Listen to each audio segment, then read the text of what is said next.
Gentlemen, quiet down. Quiet down now, please. I bring to you a matter of utmost importance. In South Dakota, we have discovered that the Plains Indians, the Lakota Sioux and the Cheyenne and such, have a mountain they call Six Grandfathers. I know. I hate them having things as well.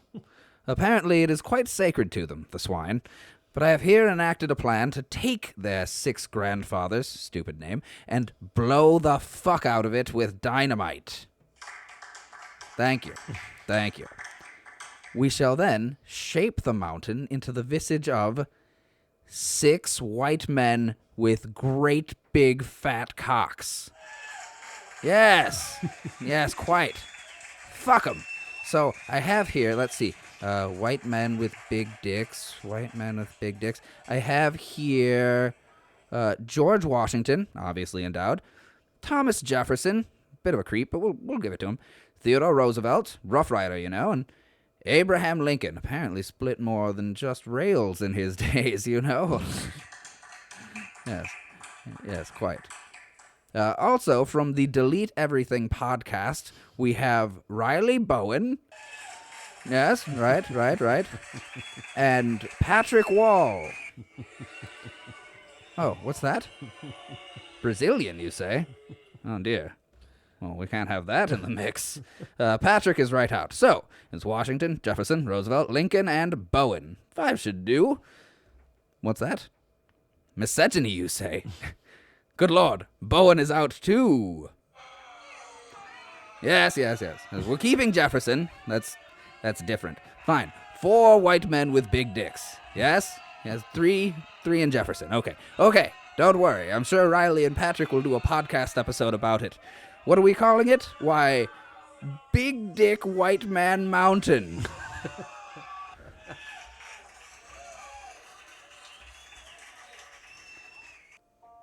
So was Big Dick White Man Mountain named. Until over 80 years later, when it would be renamed by the Mount Rushmore episode of Delete Everything.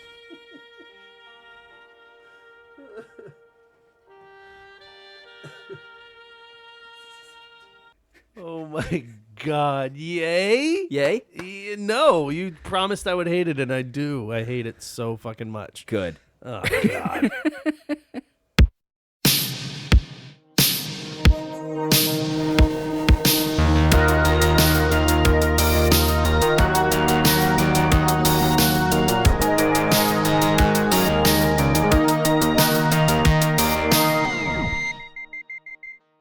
Hey, gang, thanks for being here on Delete Everything Podcast, our stolen piece of Native American land where we're going to carve a mountain to all of the unknown and forgotten and partial histories that you don't know about. I'm your host, Patrick Wall, and with me, as always, my gigantic bust of Teddy Roosevelt. Riley Bowen. That's the guy. I'll actually take that. I don't mind my gigantic bust of Teddy Roosevelt. I'm gonna really quick pick a nit with you though. What? Because I didn't realize until after it was done and I listened to it that last time you did the Morpheus to my Neo, I was Keanu and every one of those you were Keanu Reeves and course. I was the fucking whatever dickhead. Yeah, I mean, you were Lawrence Fishburne. You were Patrick Swayze. You got to be some cool people. And then I was Bill S. Preston Esquire. whoever Bill was. I guess between the two of us, you would be the Ted and I would be the Bill. Thanks, bro. I can't even. I can't even do a Bill. I don't know. I don't. Probably couldn't either. Bummer. Special thank you to those of you who have given us ratings and reviews this week. You guys are our favorite people, and we mean that. You can chime in. You're allowed to say. I'm not gonna lie. You're not my favorite people. You're listeners to the podcast, and I really appreciate that. You're my favorite people. That'll do. Taking a minute of your day to boost us. Unless you are like my favorite people. If you're my favorite people that are doing that, then yes. I bet you there are some of your favorite people who haven't done it, and I don't know. I don't even know everyone that's listening to this. I don't know We either. got a bunch of listeners in New York now. We just found out about. Yeah. That's cool, but I don't think they're any of my people. No, I know some New York people. We're but gonna adjust that. Yeah, we're gonna address that. They could here be in a second. murderers. They could be, but we appreciate you taking some time to boost us. So if you haven't done so yet, please get on Apple Podcasts, Spotify, Audible, any other platform you might be listening on, and give us 5 stars. That, I've said it before, is our currency in this business. We are swimming in a very large pool. There are tons of people, famous people, doing podcasts, and we have to get to opt to compete with that. So, by the way, I'm not knocking any of them for doing that. They can do whatever the hell they want. It's not going to affect how we go about doing our thing, but Like Shane Gillis has like 3 of his own podcasts, Yeah. and he's always on a bunch of other ones. yeah, I mean, And we you wouldn't know. be on any of those, but still. So whatever you guys do to boost us, whether it's ratings, reviews, just telling your friends about us, is awesome. And we appreciate feeling loved and appreciated by people. And that's I feel like that personally motivates me to like keep doing things. So keep engaging in it with us. We love it. And take a second, and if you like us, to tell us.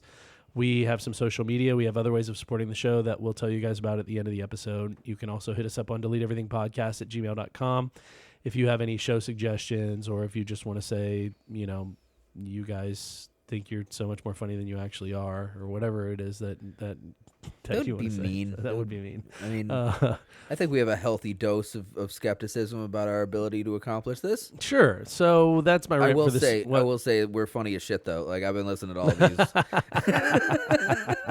Every Monday we put on a my new one. personal opinion. I is listen that to am it. I funny as think it's fuck. fucking hilarious. I laugh at my own jokes so hard. Well, that's my rant for this week. So if you're ready, Riley, we can start blowing some presidents onto the face of a mountain with dynamite. Blowing on some presidents' faces? Mm-hmm. Okay, not Jefferson though. So, yes, worth the quick mention. You brought it up a second ago. We have been doing this for 4 months now, weekly. We've been doing this. We've been doing it longer, but since we launched, since we've been doing the weekly episodes, it's been 4 months as of last week. Now, we live in Florida. We both have for many years now. We've both been Florida residents since our teen years. And, that bears mentioning because as a result, we have a lot of family and friends and loved ones, et cetera, in Florida. So it stands to reason that we have traditionally always had a lot of listeners in Florida. All of our people are here. That being said, that has all changed in this new year of 2025, bud. For the first time in Delete Everything history, ooh, that's fun. Delete What? Everything history. It's a history podcast, and we have our own history now. Hey, get it? Yeah, that's kind of fun. That is cool. There is a state that has, at least so far for this month, been ahead of Florida in downloads. The concrete jungle where dreams are made of. Illinois, Chicago, Is that the lyric? Baltimore? Concrete jungle. Pittsburgh. Concrete jungle where Concrete dreams jungle where dreams are made of. where concrete It's jungle not a where very good lyric. dreams are made of. It's the concrete jungle where dreams are made of, concrete jungle where things are which is where interesting. dreams are made. Interesting all around. Concrete because jungle where dreams are made. I do believe that the film Concrete Jungle is set in Baltimore. Concrete jungle where And then also it's a reference to the Maltese Falcon, the stuff that dreams are made of, which is San Francisco. Well, And also it's terrible sentence structure. yeah, that doesn't concrete jungle where dreams are made of what? It's Of New made York? of the concrete jungle. It is Made where of it is New where dreams are York. made of. Where dreams are made of. Yes. That doesn't. Which is a play off the Sam Spades line, the stuff that dreams are made of.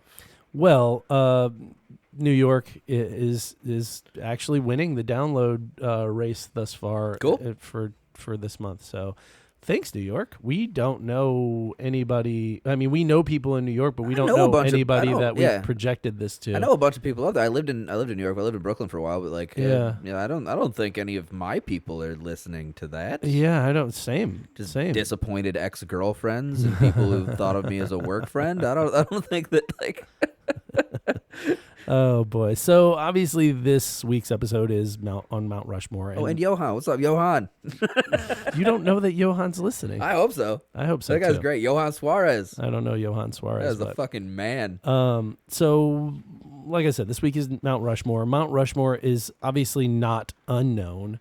It's very extremely known by, I would imagine, every person over the year, like 5 years old in this country. So if you're one of our foreign listeners, it's the big mountain with the faces of Presidents Washington, Jefferson, Lincoln, Roosevelt on it. And everybody knows that. I feel like even internationally, I feel like it's a pretty well-known image. So it's like one of the only Lord of the Rings-ass sculptures on Earth, really, outside of like the Middle East, because there were a bajillion gigantic Buddhas and stuff carved into mountains, and a lot of those got blown up by the Taliban. Yeah, well, there's also, I mean, there's pyramids, and there's a lot of impressive stuff out there. The city of Petra, there's shit like that. Yeah. There's a lot of really impressive shit out there. So I mean, let's just tone that down. No, I'm just saying, like there is a severe shortage of gigantic fucking sculptures carved out of mountains. Sure, yeah. And I'm not endorsing. I'm not saying that Mount Rushmore was like a cool thing to do. I don't think that it was. Well, we'll get into some of that history. But before we jump in, I wanted to do something that we haven't done in a while. We're going to look at some reviews of Mount Rushmore and see what some other people think. Cool, yeah. So I've never been. Neither have I. In an effort to be fully transparent, I do have to say that the reviews are almost all 5 stars and talk about how beautiful the park is and the hiking trails and the monument, etc. A lot of reviews do attempt to get political. We're going to sort of steer clear of that. Some people are upset that it's not patriotic enough. Some people are upset about the history of land. It's a lot of Team Red, Team Blue complaints that we're just going to avoid. So, jumping in, yeah? Yep. After at the end, can we write what my review would be? Sure, if you'd like to. Yeah, we can I'll do leave that. a review for that. Okay. About the people who reviewed or about Mount Rushmore? About Mount Rushmore. Okay. Yeah. At the end of the episode or at the end of me doing these At reviews? the end of you doing those reviews, Okay. or at the end, whichever you prefer. I don't care. Okay. I think I've got maybe 5 or 6 here. Did we mention it's raining here? We have not mentioned it. If you guys hear some So like, there's great like insulation and baffling inside of the studio. There's a tin roof. There's a tin roof. So it's raining. And We're just gonna have to roll with that. we're gonna roll with it. It's calming. We're gonna do some editing hopefully, and you guys won't hear too much of it. And between that and hopefully these mics not picking too much of it up. So reviews. Our first review comes from Caring. First reviews of Karen, huh? Caring Customer 69. Ooh. And now that I would love to know the story of that name. Caring Customer. I bet she's a caring customer. 69. You know what I mean? Nice. It's probably some guy who was born in 1969. But Caring Customer 69 gave it 5 stars. And his review entitled Patriotic Moving Experience. I guess he moved there. Wow. So first impression, smaller than I thought it would be. Doesn't take away from the impression, all caps, it makes. I sat in the bench seating and sketched the monument. I could have spent far more time there, but I needed to go hike. Go down the trail, again, all caps, from the left to minimize your stair climbing. Some wonderful vistas along the way. Outside the bookstore and theater is a little stand with a rubber stamp, one of the monument and one with the date. Perfect free souvenir. All caps, perfect free souvenir. Wait, what? Like you could just go to this little stand with a rubber stamp of the monument and then one with the date, and I guess you can stamp it on whatever you want for free. You steal the stamp? Maybe. So you just got free stamps? I think that's what he just admitted to, or she. Perfect free souvenir. Our driver stopped at a Profile of Washington viewing area just around the corner. Only negative, parentheses, but I get it. Freedom of speech was alive and well. By the way, he misspelled speech. He's used SPEA? Used the much less known peach with an S in the front of it. Yeah. Yes. Freedom of speech was alive and well. Lady with her young girls performing and hawking. What? That's a sentence. Lady with her young girls performing and hawking. Hawking. Like, is that what they were doing? I think maybe like falconeering, like fucking like with birds. Performing and like I guess that's their freedom of speech. Bring your fucking falcons to the monument. Speeches come in a can. It was not the audio background I wanted / appreciated / desired for such an intense patriotic experience. Shame on them for not being reverent. What were they? They were having too much fun? They were performing and hawking. Performing and hawking? I'm thinking that maybe they were doing like clearing their throat, Or maybe they're like like, hawking, like.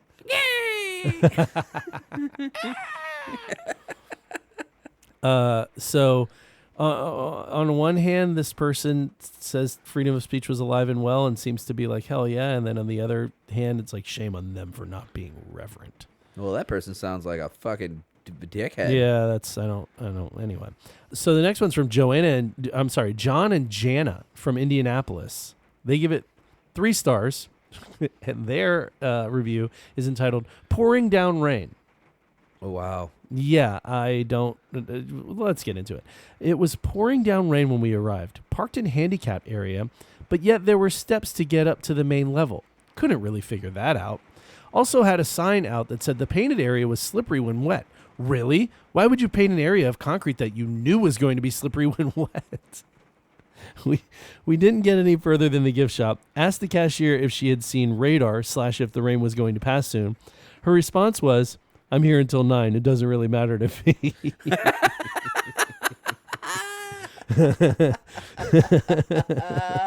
Said that the Rangers... This gift shop employee was not a weather person, Yeah. and that made me mad. So, and I'm angry that you guys didn't pave all the way up to the monument. Just a big parking lot right up to the monument. You know what? There's space over there for a Walmart, too. Why don't you have one of those? Stairs? Yeah, Jesus. I couldn't gas up while I was there. Fuck you. Said the Rangers might have an idea, but she didn't. Seemed kind of strange. We decided... The person seems strange, or it seems strange the that she situation, didn't I have... guess. We decided to make another trip the next day if we had time. If we had time. It feels like they're writing this from the future of this event. Why would you put if we had time? Just put if you went back or not. We decided we'd go back if we had time. We decided we'd make another trip the next day if we had time. The whole review is written in the past tense. Yeah, so... Well, okay, I actually am having trouble putting my head around this one. I'm not being facetious. Like, it's actually giving me a little bit of... I think like they brain either trouble. went back or didn't go back, and they just left us hanging on that. But it's like, why would they do that declarative? Like, that's... Weird and bad writing. It's really good writing if you're writing fiction. But but if you're talking about usually in fiction that would be the end of a chapter, Yeah, and then the next chapter would clarify. If you're doing a future declarative in the past tense, Weird. That's like an alien. Also, would say. their whole review is it was pouring down rain. Okay, who's supposed to control that? I'm not sure. So they're upset about the pouring down rain in their 3-star review. The handicapped area still had stairs. Yeah, it's a fucking mountain. I don't know what to tell you. Again, you're mad that they didn't just dynamite the whole area up to the fucking monument and go, here you go. You can park up fucking Jefferson's ass if you want. Kind of is what it is. It's not a. It's a park, but it's not a public works. It's They not a restaurant. They painted an area because you have to paint handicap spots and make sure that everything's outlined because people will park like maniacs otherwise. And you're mad that they went out and put a sign out afterwards saying, hey, this is slippery when it's wet, and you're going, why would you paint it? You know why they painted it.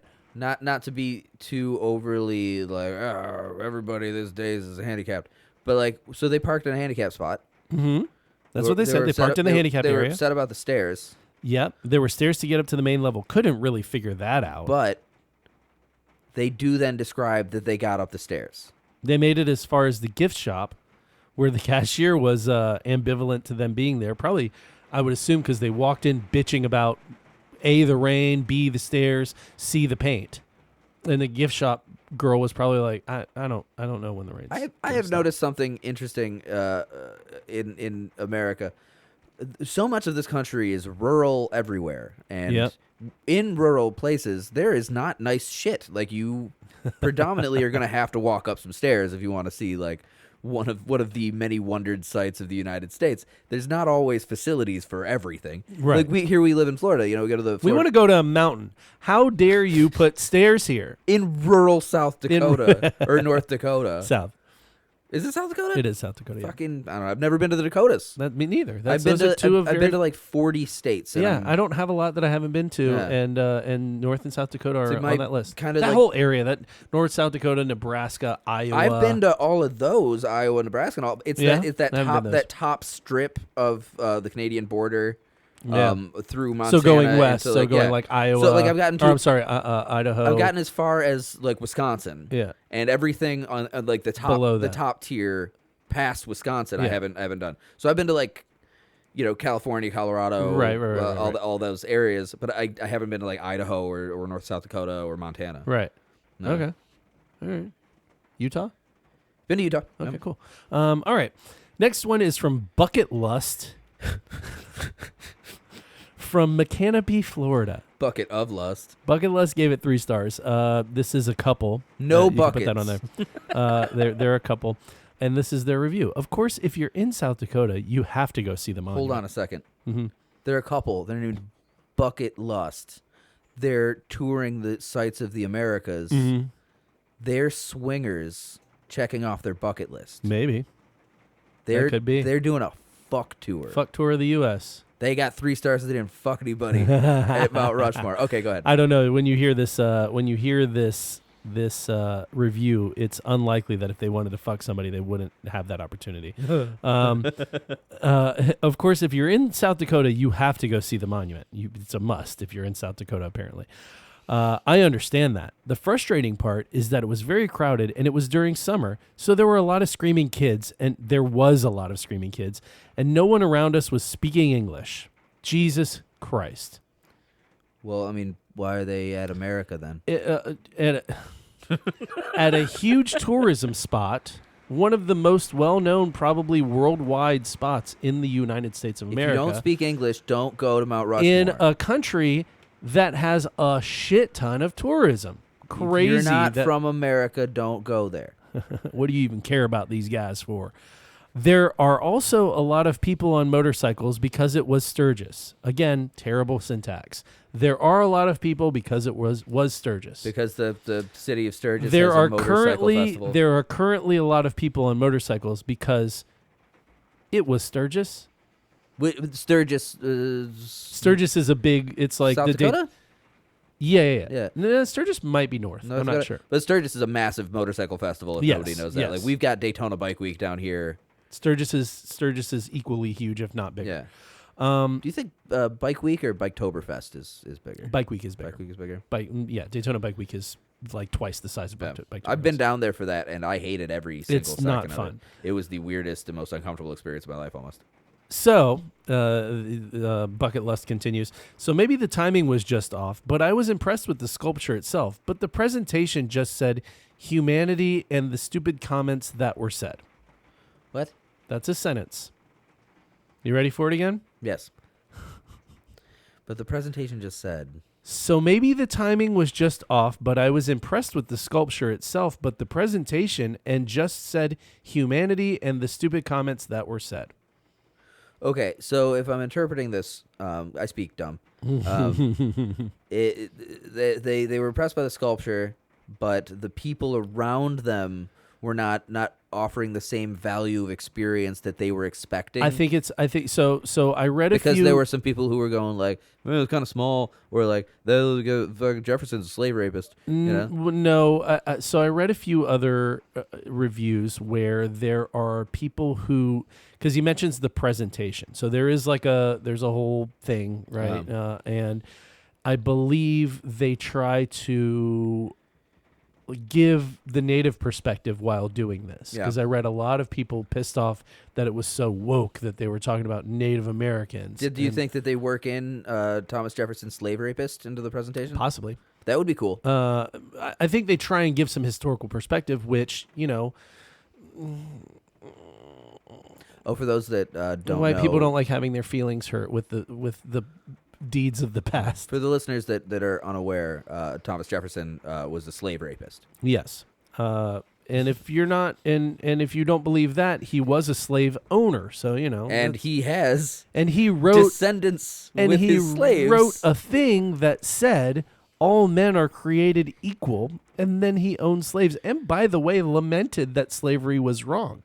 In some of his writings. And yes, he did fuck his slaves. Whether you believe he raped them or not, he definitely fucked them because he's got there's an interesting point that you black just make relatives. There's an interesting point that you make right there, whether or not he raped them. Uh-huh. When you own someone, you don't have to get consent. No sexual action whatsoever could possibly be consensual. That's not how things work. You own them. They have to say yes. That is true. Yeah. So, like, any way you look at it, I mean, you can't be like, oh, there was a romance there. There's an implication that, yes, I own you and shut up. I mean, implication, nothing. He owned them. It's like a slave rapist. So I think what this guy is complaining about is the presentation and just said humanity and the stupid comments that were said. I don't know what he's trying to say, but I heard one guy said something is 2 words in this. I heard one guy say something. I heard one guy said something about what it's just a bunch of dead presidents. I guess he's... Not to be confused with the rap group Dead Prez. Correct. Which would have been a really cool thing to have. Or the Hollywood film Dead Presidents. And then there's the screaming Chinese children, which I think should have been removed. Oh my God. They didn't read about the screaming Chinese daycare? Jesus Christ. And then they said you had to wear a mask to go in the gift shop, but I did not. I can't really recommend it or not. I don't know what this fucking idiot is trying to say. I think you had to wear a mask to go to the gift shop, but I did not. Oh, so you're a fucking asshole. So, well, either he didn't go in the gift shop or he didn't wear a mask to go in the... I'm guessing he probably just didn't go in the gift shop. I'm guessing he didn't fucking wear a mask because he said... Yeah. It said you had to wear a mask to go in, but I did not. Yeah, I can't... Or it would have been... It would have been so I did not but. The but is the crux. Is that... that. Yeah, that's that he like, went in anyway without went it. in, they could suck my Jesus dick. Christ. God, I can't... It's not like no shirt, no shoes, no service is a new concept. Everybody knows that one, It's a private establishment. If they want you to wear your shirt on backwards and you want to go in, you put your shirt on backwards. It's easy. My take on the whole mask thing has always been whether or not you believe it is a societal nicety. That's all it is. Yeah.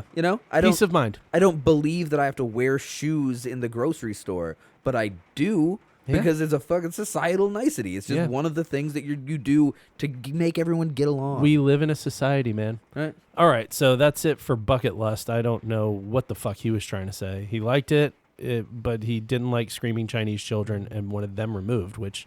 Boy, oh boy! Well, you think this was like a PTSD war vet? I don't know. Just like any children playing, and also he starts the review off complaining about it was crowded. Well, yeah, it's during summer and Sturgis. What do you mean? What do you mean it's crowded? Like, you mean one of the biggest tourist attractions in the entire country?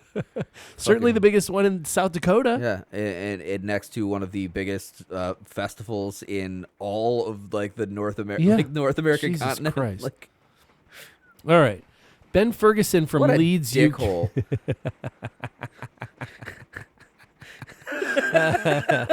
Yes, I'm inclined to agree with that assessment.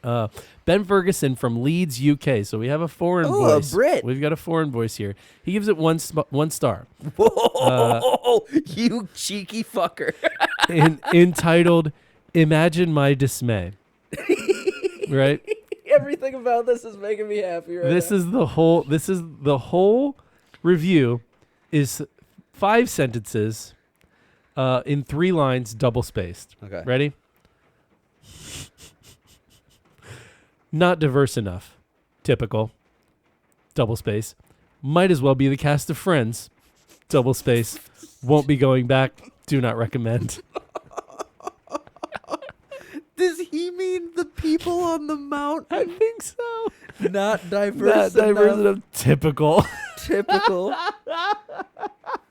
Might as well be the cast of Friends. We might as well put Ross and Phoebe and Rachel up there. What the fuck? That would be more diverse, actually. Oh my God. Would it? Well, I guess women. Yeah, women would be included. Won't be going back. Do not recommend. Typical. Typical, really. Might as well be the cast of Friends up there. Oh my god! I really hope that was the name Ben Ferguson. Ben Ferguson. Hope old Ben was well aware of how silly that was, and was just laying down a fucking sick burn on America. Like, came from the UK. To I be like mean, 1 star on Mount Rushmore. That's like going to Buckingham Palace and being like, "No, thumbs down." The single word sentence. Typical. Just really just eats away at your soul. Typical. So the last one, we're going to do one last one. This is from a different Ben. Ben C. He gives it 1 star. And I fucking love the title of his review. Thieves Guild. Sick. Like he's playing a fucking online RPG. Hell yeah. Thieves Guild. Okay, you ready for it? Yeah. Does not accept the National Parks Interagency Pass, so $11 to park. Very rude staff. He's talking about the park is the Thieves Guild, not the fucking like he's The not, parking. No, but he's not talking about like the people on the mountain. No. Or- We're gonna get into this in a second. Okay.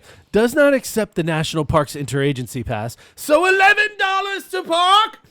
Very rude staff. Pushy, threatening, and hostile. I will never return until they accept the National Parks Interagency Pass, and I doubt I'll buy another Interagency Pass ever after my experience here. Thieves Guild! He never got out of the parking lot. But by the way, let's break apart the dichotomy here, right? Yeah, let's dissect here the dichotomy that the last sentence entails, right?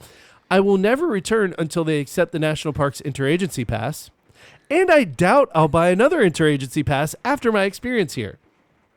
So, you're just not coming back? You won't return unless they accept the pass. You're not going to buy another pass because of your experience there. What is the National Parks Interagency Pass? I'm guessing he works for another national For a park, different national park? Yeah. and you probably get like a discount. You probably get it for like $10. Right. You can go to any national park. Yeah, they're just like, no, we don't accept that. You have to pay. So here's here's my understanding after reading a ton of these, right? Mm-hmm. The park is a national monument. A Yes. lot of national monuments don't, like, you could go see the fucking Washington Monument. You can go see, the Lincoln Memorial. You don't pay anything to go to those, right? World's largest donut. Yeah, a lot of national monuments don't charge you anything, right? To see the Pedro actual south monument. of the border, North Carolina. God, what a shithole. Well, the North Carolina. Did I ever tell you? No, is that North It's Carolina? the South north-south Carolina? border. Yeah. Yeah. Did I ever tell you my story about going to Pedro south of the border? No, but I have a good one too. It's fucking amazing. We were driving down here. Oh, the place is trash. We were driving down here on my. I'd never been to like the south really. Like Oh God, you know, damn we- it! That was your introduction. pretty much. I was coming down here with my family. After when we were moving from Michigan, we stopped in like Massachusetts to see my sister, and then If you're not familiar, there's a place called Pedro's south of the border, right on the North Carolina-South Carolina state line on I-95. yeah, be an amigo of Pedro. And you see a million billboards, whether you're going north or south on 95. It does not matter how far away this location is from Mexico. By the way, it means nothing. Yeah, it's all a Mexican themed. I don't even know how to just Call it a tourist trap. It is definitely a tourist trap. Collection of shops. I think. It's a bunch of shops. They may have had games at and one point. tchotchke little bullshit. Yeah. And there's like a couple little restaurants in there. Yeah. That are all owned and all part of Pedro's. It's like it wanted to be a theme park, but there are no rides or anything it's that like, I'm aware of. Your traditional American tourist trap, Yeah. but it really should have like some attractions. But it's really just shops and like a Yeah. couple of bad restaurants. Yeah. And Um, it's shitty tchotchkes shit. Yeah, it's not even like it's all like Mexican. there's not like an H&M in there or anything. Get It's a just, fucking get a sombrero and yeah, shit like that. get like, a poncho Yeah. and like a turtle made out of a coconut shell. yeah, exactly. And some maracas I and went- a shitty burrito. I remember I went there just with my family. We just walked in. I was like 16, I think. I had like $10 in my life because we were moving and poor and just like, it was Yeah. like an American immigration kind of thing. Like, we were just fucking going south. Fresh off the boat, huh? Yeah, right. but from the Midwest. And I'm like, oh, what's this shining example of freedom down here? But I walk around for the 30 minutes or whatever. We're chilling out and taking a break from the road, and at this little tchotchke shop that's just selling Mexico. Not even real. Not real Mexico. What Americans think Mexico is. What Americans in the deep South. What 1950s cowboy movies would represent Mexico to be. Like I'm saying this with a woven poncho that's painted 3 different colors. I'm saying this with absolutely no exaggeration. If you could get bandoleros, a fucking poncho, and a sombrero, and a big fucking mustache to put on. Oh my god! But I bought a flute. It was like $10, little wooden flute. I'm like, I'm bored on the road. Jesus. I could learn to flute. Why not? Of course. I'm not doing what anything. else does one do? I didn't even have my guitar. I was just we were doing this drive. How old were you at this time? 16. Okay. And I was just with my goddamn family. And I just fucking hate everything. I just left my first girlfriend in Michigan. I'm like everything sucks. Oh, you guys were moving. We're moving. Okay. We had a trailer full of shit, and there was like a whole thing. And I bought this flute, and I was like, all right, $10 for this little piece of shit, whatever. This will be my interest for the next month.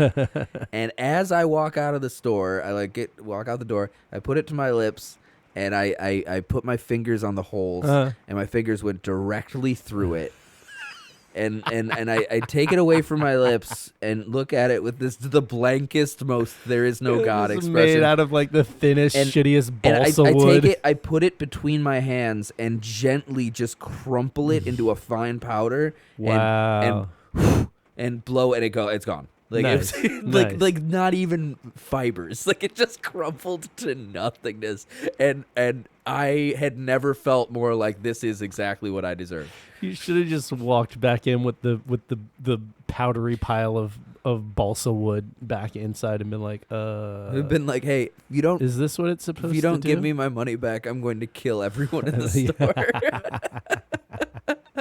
Just fucking rage tears in my eyes.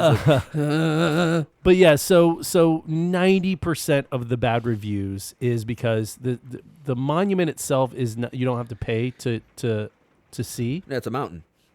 But there is a private company that built a multi-tiered parking garage facility there. Oh yeah, and makes sense. And of course, and the gift shop / cafeteria area, and they own and manage that. So they charge you to park there, and then obviously if you buy any food or anything from the gift shop, but walking to the monument is free. So, but the road goes directly into this parking lot. So there's you can't, so there are like pull-offs.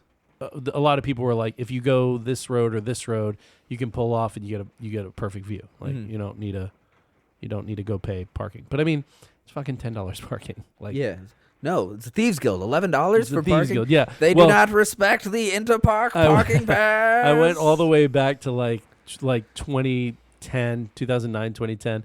And it, strangely enough, it started with people complaining about $14 parking. Then it went to $11 parking circa 2012, 2014, 2016. Then COVID happened and people were complaining about $10 parking. So you guys are chipping away, man. Just keep keep giving those. These reviews are going to get there. $1 or $2 at a time, baby. You guys are going to get them. So that was, again, the majority of the complaining was paying for parking. It was like crazy, like parking. I was just going through and I'm like, there's fucking $10. Come on, dude. Bro, fucking downtown St. Augustine is $20 to park easily in some of these to places. park for 4 hours. You're paying $20. I'm not gonna pay it. Yeah, but same. If you go to a place, you expect it. I go to fucking Universal with my wife. Shit's like $30 to park. Oh yeah, yeah. So anyway, now that we're feeling all ready to go visit Rushmore, we're gonna jump into it. So, in order to understand how Mount Rushmore came to be, we have to go back to America's Westward Expansion. If you have not listened to the trio of episodes that we did on the American West, you should. It's only 6 hours. But either way, I'm going to give you context. I just happen to think they were really great episodes, and I worked really hard on those. So, yeah, those are good episodes. Anyway, if you listen, you'll recall that in 1851, we signed the Treaty of Fort Laramie. That was the treaty that was signed a few years before the $25 cow incident. You may recall. Yeah. What was the name of that? What was the badass the name? Grattan of it? Affair. The chief with the cool name? Conquering Bear. Conquering Bear. Yeah. Fuck yeah. That was the Grattan Affair, where Conquering Bear refused to turn High Forehead over to the U.S. troops because he was visiting from another tribe. Yeah. Some guys were passing through. They had a lame cow. High Forehead killed it, brought it back to the tribe for meat. Initially, the guy who owned the cow didn't care. He said the cow was lame, no big deal. Then somehow he got talked into it. There's a big fucking a massacre happened effectively, and that was that. And because of time constraints on the West, we had 120 years to cover in 3 episodes, and so many things from immigration to railroad to Civil War to there was just so much to cover that we weren't able to really get into any of this. So we'll be able to get into it a little bit more here.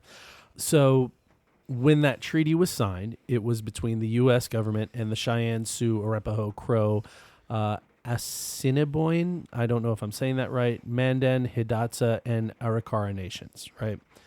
And as we discussed in our West series, I think the U.S. tended to just lump several tribes in an area together to make things easier for them to comprehend. Oh, you think? And yeah. And so because these tribes had loose affiliations and treaties with one another, in the government's eyes, they were just one big tribe. So I think the best thing that one of the better things that we did in the Westward Expansion series was talk about how, like, fucking the big area would have, like, the name, like, fucking Sioux. Right. But it's like you've got 500 different small families. And they're all tribes. affiliated. They all have treaties with one another, but there is also a lot of intertribal fighting and a lot of intertribal killing. Heavily and, populated country. There's right. It's not like an empty place that every fucking couple of 1,000 miles you see like an isolated tribe. Right. Like, it's hey, like we're the Arapaho. Fuckload of natives. Sure. So because the U.S. in the U.S. government's eyes, they were just one big tribe all in this area. When they signed the Fort Laramie Treaty of 1851, it granted these lands to the tribe, which really they only did to like assure safe passage for white settlers who were passing through. Mm-hmm.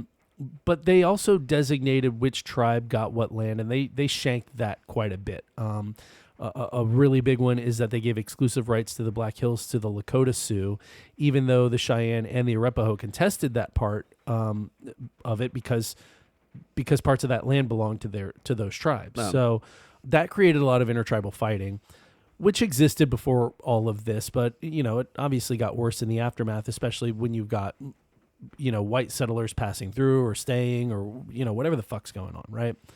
Additionally, gold being found in the Black Hills in 1858 exacerbated the issue, as now you've got migrants flooding in and not necessarily abiding by the terms of the treaty and forcing natives off their land even further. So luckily the U.S. government sent troops in to protect the terms of the contract and force migrants from the land. Oh, luckily. Just kidding. They did absolutely nothing to back the treaty. Classic. Yeah. On top of that, the influx of migrants meant that more people were competing for, food and resources in that area. So between the targeting of buffalo in order to weaken the native tribes, which had already been happening, it was about to happen even more as because we're only a couple years from the railroads getting started, and the increased number of mouths to feed. So you also have migrants there who are hunting buffalo as well. Yeah, we talked about this in Westward Expansion as well, that like the native population and the native populations of humans and animals were not necessarily not really like symbiotically, but like the humans pretty much though. Yeah, so pretty much. Yeah. Yeah, so like humans would curate their areas and had for thousands of years. Yeah, the natives were very good at making good use of the land for thousands of years before sort of this this monster comes in and just starts devouring everything. The only reason that we're able to live on the planet Earth the way that we do as like human society now is because we've got massive amounts of trade and we can ship food and resources for hundreds of thousands of miles all the fucking time. Yeah. So, but if you you've got your area of, say, I don't know, 50, Also 50 pumping 60 pumping square our miles. meat full of chemicals so that animals get obnoxiously large, so that you have more meat Yeah, per we're animal. definitely we're living beyond our means. Yeah. But at the time, you got like say you got a village and you've got like 50 miles or so of your own fucking area to curate and hunt, maybe more 100 miles of your own area to curate. You're gonna know the populations there. You're gonna be able to get the resources. 100%. You're gonna know the medicinal plants and all that kinds of shit. You're gonna be much more in tune with Yeah. if you're depending on those resources, right? You don't have a capitalist economy. You don't have a grocery store. You have to depend on these things. You're going to be much more aware of what's going on in these animal populations, and you're going to know sort of when the breeding season happens, when when this is going to be here, when that's going to be here, when these things are going to leave, when they're going to migrate, all these things. Dude, did we talk about there was this fucking super cool like cave painting analysis that happened I want to say about 10 years ago. Like I don't remember the specifics of this, but it's coming right off the top of my head. There were these markings on cave paintings of various animals in caves all around like France for a very long time. Okay. And it would just be like little dots, like a sequence of 2 or 3 dots next to like you get like an elk or a woolly mammoth or something. Yeah. And there'd be these little dots, these little like notations right next to them, and no one could figure them out for the longest fucking time. And then like an accountant in England. Was it counting how many? It was counting the breeding seasons. Oh. Right? So it would be like the way that they had the cycle set up. Like this is how many months it will be until their next breeding cycle. Oh, nice. Yeah, which is like no one had thought about it for forever. Right, but you're talking like cavemen even were curating. Right. Here's the time when it's safe to take the oldest ones. When you and, have like, a keep that tribe that's population thousands of years old that's been living in the same land, if you live in sort of harmony with this land, not a lot changes. Yeah. You know what I mean? Like there are natural disasters and there are certain things that happen that change, but those pass after a few years. You become as permanent a fixture as the deer. Precisely. So again, And then you drop about 300 more motherfuckers on there and kill all the natural predators. from a capitalist corporate society that And they're like, hey, you got any more deer? Yeah. You teach us to grow corn? Yeah. We're shipping them to Mexico. We kill them for like 10 cents. We get like $8 per deer. Yeah, God, could you fucking imagine like you spent your entire say you're the age you are now, right? And you spent your whole fucking life curating like a buffalo herd, and like you don't necessarily know each individual buffalo by fucking name or whatever. You know the herd but as a you know unit, the herd, its movements, its like whole thing, and you know where it's going to be season to season because that's just part of your everyday. Yeah. And then one day just some dickheads come in and fucking wipe it out. Yep. I can certainly understand the native perspective. I think I'm very empathetic to how that would make you very angry. I mean, immediately. Not even if you're like, oh well, there are other resources I can rely on. That's not really the point. It's like you just did this to this like fixture of my people. Yeah, I can and understand. That's one fairly small thing compared to whatever else went on. Yeah, well, so again, between the targeting of the buffalo, between the increased number of mouths, between the increased number of mouths to feed, you started seeing more intertribal hunting territory crossings. Intertribal hunting territory is a cool band name. and a lot and so you start having a huge increase in conflicts here, right? Again, you may be asking yourself if the U.S. did anything to enforce the regulations of the treaty they very recently signed and stop people from hunting buffalo on land that legally belonged to the tribes. They did not. No, they didn't do that. That tracks. That sounds about. On the contrary, in many cases, the U.S. government was providing protection and ammo to these guys as they took out huge, like, swaths of buffalo. At the time, by the way, about 100,000 buffalo were being slaughtered yearly. 100,000. Yeah. Bringing them close to extinction. Obviously, we talked about that in westward expansion. And so the result of all this is that slowly large chunks of native land was sort of being absorbed back into U.S. possession, right? Fucking crazy. Yeah, because also you spend your whole life looking at these same herds. Maybe in the season you take like 2, Yeah. Like fucking 2 buffalo for like You know. a 3-month period. You know? Even I mean, listen, even That's gonna depending feed 50 people. even depending on the size of the herd, again, if you've been sort of living harmoniously with this land for thousands of years, right? All these things have been passed down. Even if the size of the herd is big enough, say you take out 20, you know how to identify the ones that are older, that are lamer. You know how many are going to be born during a breeding season. You know when the breeding season is going to happen. You know all these things because even if you didn't witness it yourself, it has been passed down over generations. Yeah, like okay, right? the herd migrated for a month during the winter, and then it comes back around. Dollars to donuts, you have a pretty fucking good guess of exactly what the condition of that is going to be. Absolutely. Absolutely. So obviously this whole situation is effectively fucked here on the Northern Plains. And Natives, by the way, did not have the concept of dollars or donuts. but everybody realizes that this situation's kind of untenable, right? The U.S. government knows it, the natives know it, the migrants know it, and this, by the way, is still before like the Black Hills gold rush proper. Gold has been found, people are coming and settling, but we haven't peaked here in South Dakota just yet, and because of that, after a series of battles and massacres and truly horrific shit that we sadly still don't have like a ton of time to pick apart piece by piece in this episode, although we have floated the idea of doing a full episode on the Sioux Wars, which this sort of encompasses. In 1868, the government and the natives took a second crack at the Treaty of Fort Laramie. They signed a second Treaty of Fort Laramie in 1868. I'm sorry, I said 1968, didn't I? You stupid piece of shit.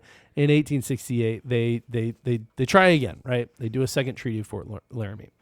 In the second treaty, the U.S. government grants exclusive rights to the Black Hills in perpetuity to the Sioux, right? The end. Full stop.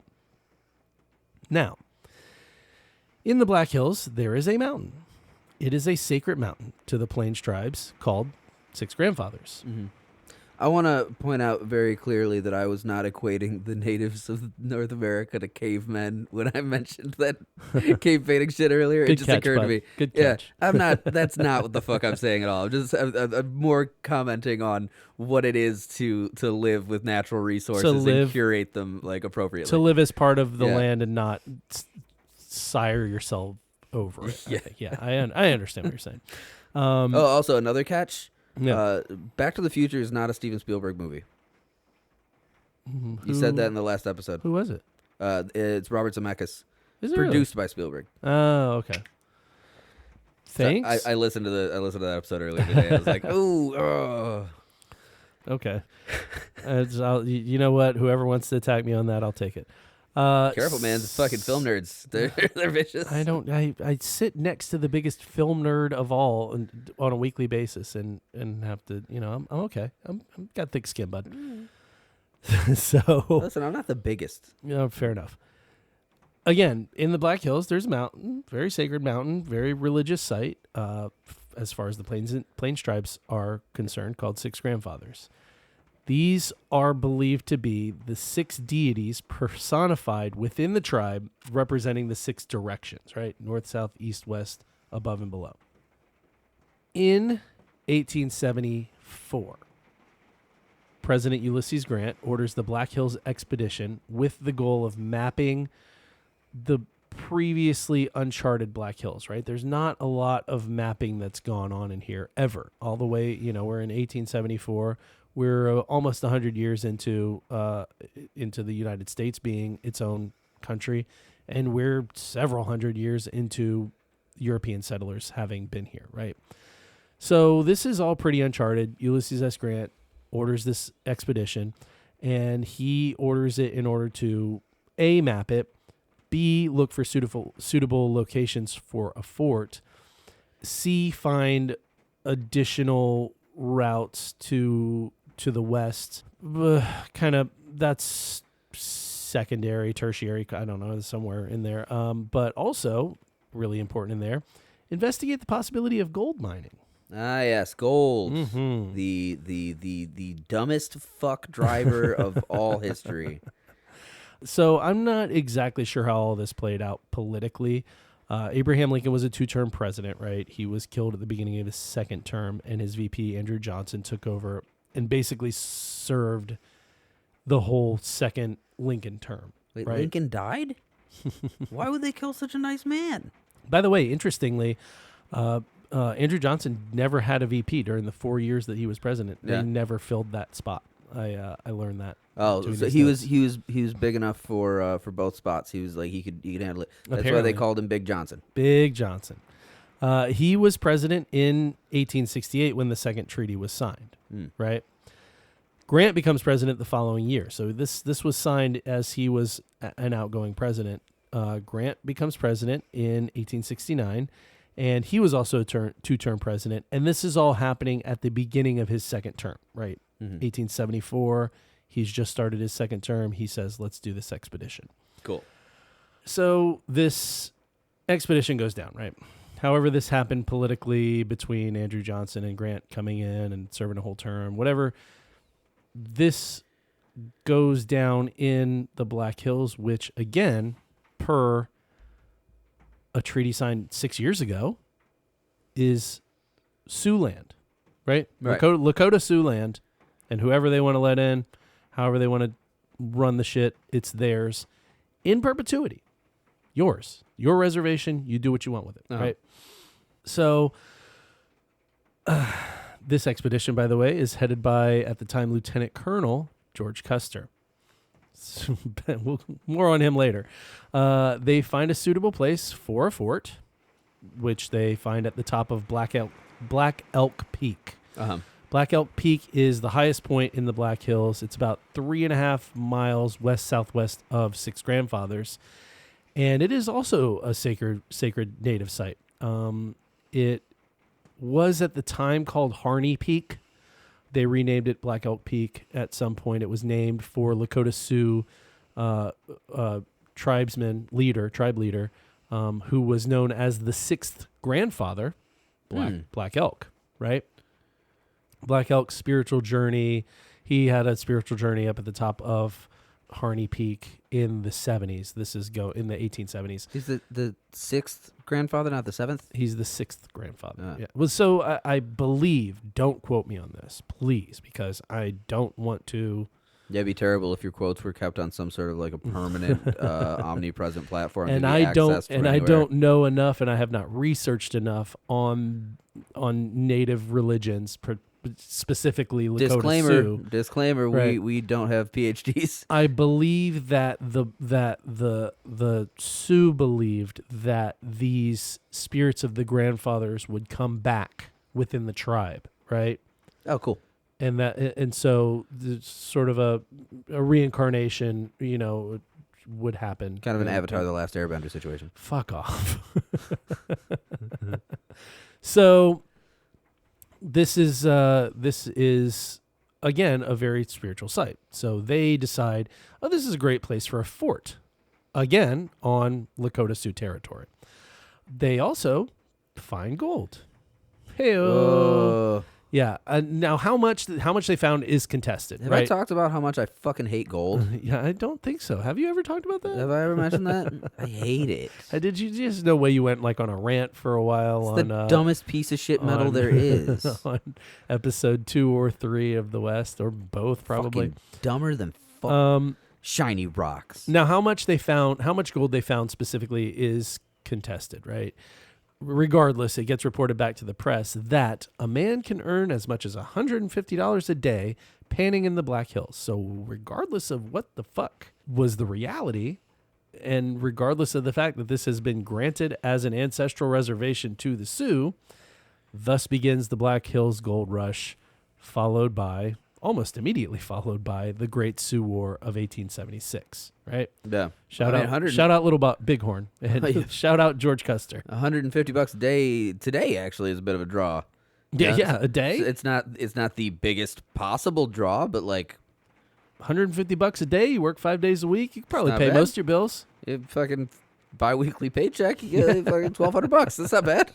No. So, like I said, this causes the Black Hills Gold Rush. A lot of people come in. more static with the natives, and we get the Sioux War of 1876, right? Ultimately, a year later, the U.S. decides to break the Treaty of Fort Laramie and assert control over the Black Hills, leading to an even bigger influx of prospectors and settlers and more displaced native tribes. So, Classic. Typical. that's how we ended up with the Black Hills, my guys. Can I just use Ben from Leeds? Typical. We're gonna be using that for the rest of the series now. Just fucking as long as we do this podcast. Every time some dumb America shit happens. Typical. Ben. Thanks, Ben. Shout out Ben. If Shout out anybody Ben. knows Ben from Leeds, what was his last name? I feel like he had the last name on there. I don't know. Hang on, let's look. Ben Wottlebottle. Ben Ferguson from Leeds, UK. If you know him, Hey, if you know Ben, give him our email. we're gonna tag every Ben in Leeds. Not just the Ben Fergusons, just every. Okay, Ben. we'll get them too. So, by the way, where did the name Mount Rushmore come from? That is a very good question. Can you think of any historical figure in U.S. history named Rushmore? Rushmore. You haven't heard of one. There's the Wes Anderson movie, but I think they came after. I think pretty sure after. Rushmore. It's for more rushing. It's a college pledge. It's they do rush season. all the frat boys they get rushed. Oh man, you're so close, but you're actually not close at all. Hold on, I can do this. You can't. They used to play football, American football, on top of not the band. They used to play it on top of Mount Rushmore. Would and you they'd be like you to? need to Would rush you like more. to know? You need to rush more. Yeah. It was a guy from Canada who just wanted to hear Rush some more. Oh fuck yeah. Yeah, he wanted Hell he yeah. wanted to hear today's Tom Sawyer, tomorrow's Tom Sawyer, next week's Tom Sawyer. What's your secret Rush song that you like more than the other Rush songs? I don't know. No, you got one. Come I on. don't think I've ever. Do you not like thought about Rush? this. I like Rush. I got a big Rush thing in me, but my secret one is a song from the '80s, like late stage Rush. It's called "Time Stand Still." Fucking makes me cry. It will. It'll totally fucking tearjerk me. Jesus. Yeah. Well, okay. So here's what happened. Worst music video of all time ever. Late '80s, fucking early '90s, like fucking clip art bullshit. It's so bad. Go ahead. Sorry. You want to talk about Rushmore? Can we? I'm a big fan. So it turns out that in the 1880s, a mining promoter for the Harney Peak Tin Company hired a New York lawyer to join an expedition out to Harney Peak and confirm the company's land claims. The lawyer's name? Charles Edward Rushmore. Oh, fuck that guy. While they were out on the expedition, Rushmore saw 6 grandfathers and asked their guide what the name of the mountain was, and the guide responded that it didn't have a name. But from here on out, we'll call it Rushmore. Wow. Yep, and that's what it was called locally for like 50 years until the U.S. government recognized the name in the 1930s. Well, that's stupid. Some lawyer from New York. Of course. New York City. Some Jew lawyer from New York. I don't know that. I don't think Charles Edward Rushmore is a very Jewish name. But so who was that? Who was I just doing? Jew lawyer from New York. I sounded like what's his name like in Danny DeVito, but No. as the character Frank, the No, I was way deep. I sounded like what's his name in Gangs of New York. Whoopsie daisy. Some Day-Lewis. Jew lawyer from New York. Yeah, that was good. That was a good Butcher Bill the Butcher. Okay, so You kind of sounded like the movie Scrooged with Bill Murray. uh-huh. There's the one like taxi driver. Oh, that's one of the yeah. ghosts.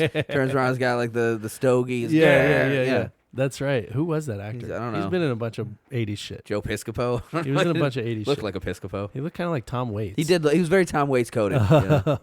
So that is our historical context now for how we ended up with this huge granite mountain and how it got started being called Mount Rushmore.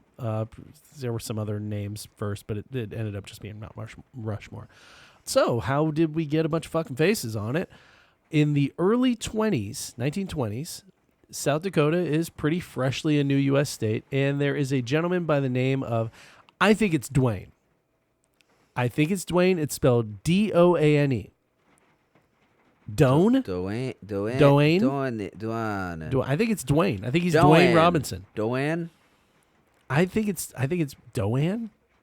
Dwayne. I think it's Dwayne. I think it's an early version of Dwayne. Dwayne the Robinson Jobinson. Dwayne Robinson is the secretary of the South Dakota State Historical Society. Prestigious. And he's got this wacky idea to boost tourism in the area. Innovative. Right? Cars exist now. People take road trips. And Dwayne is trying to cash in on some of that sweet, sweet tourism money, right? Yeah. So the 20s, he said? 1920s, yep. I saw an automobile once when I was a kid. A horseless carriage. Standing in the creek with your gold pen. Oh my goodness, it's a horseless carriage. What monstrosity is that? What you feed him? So pulled by ghosts. Jesus Christ. So to do this, he wants to hire a sculptor to carve historical figures of the West into the Needles of South Dakota.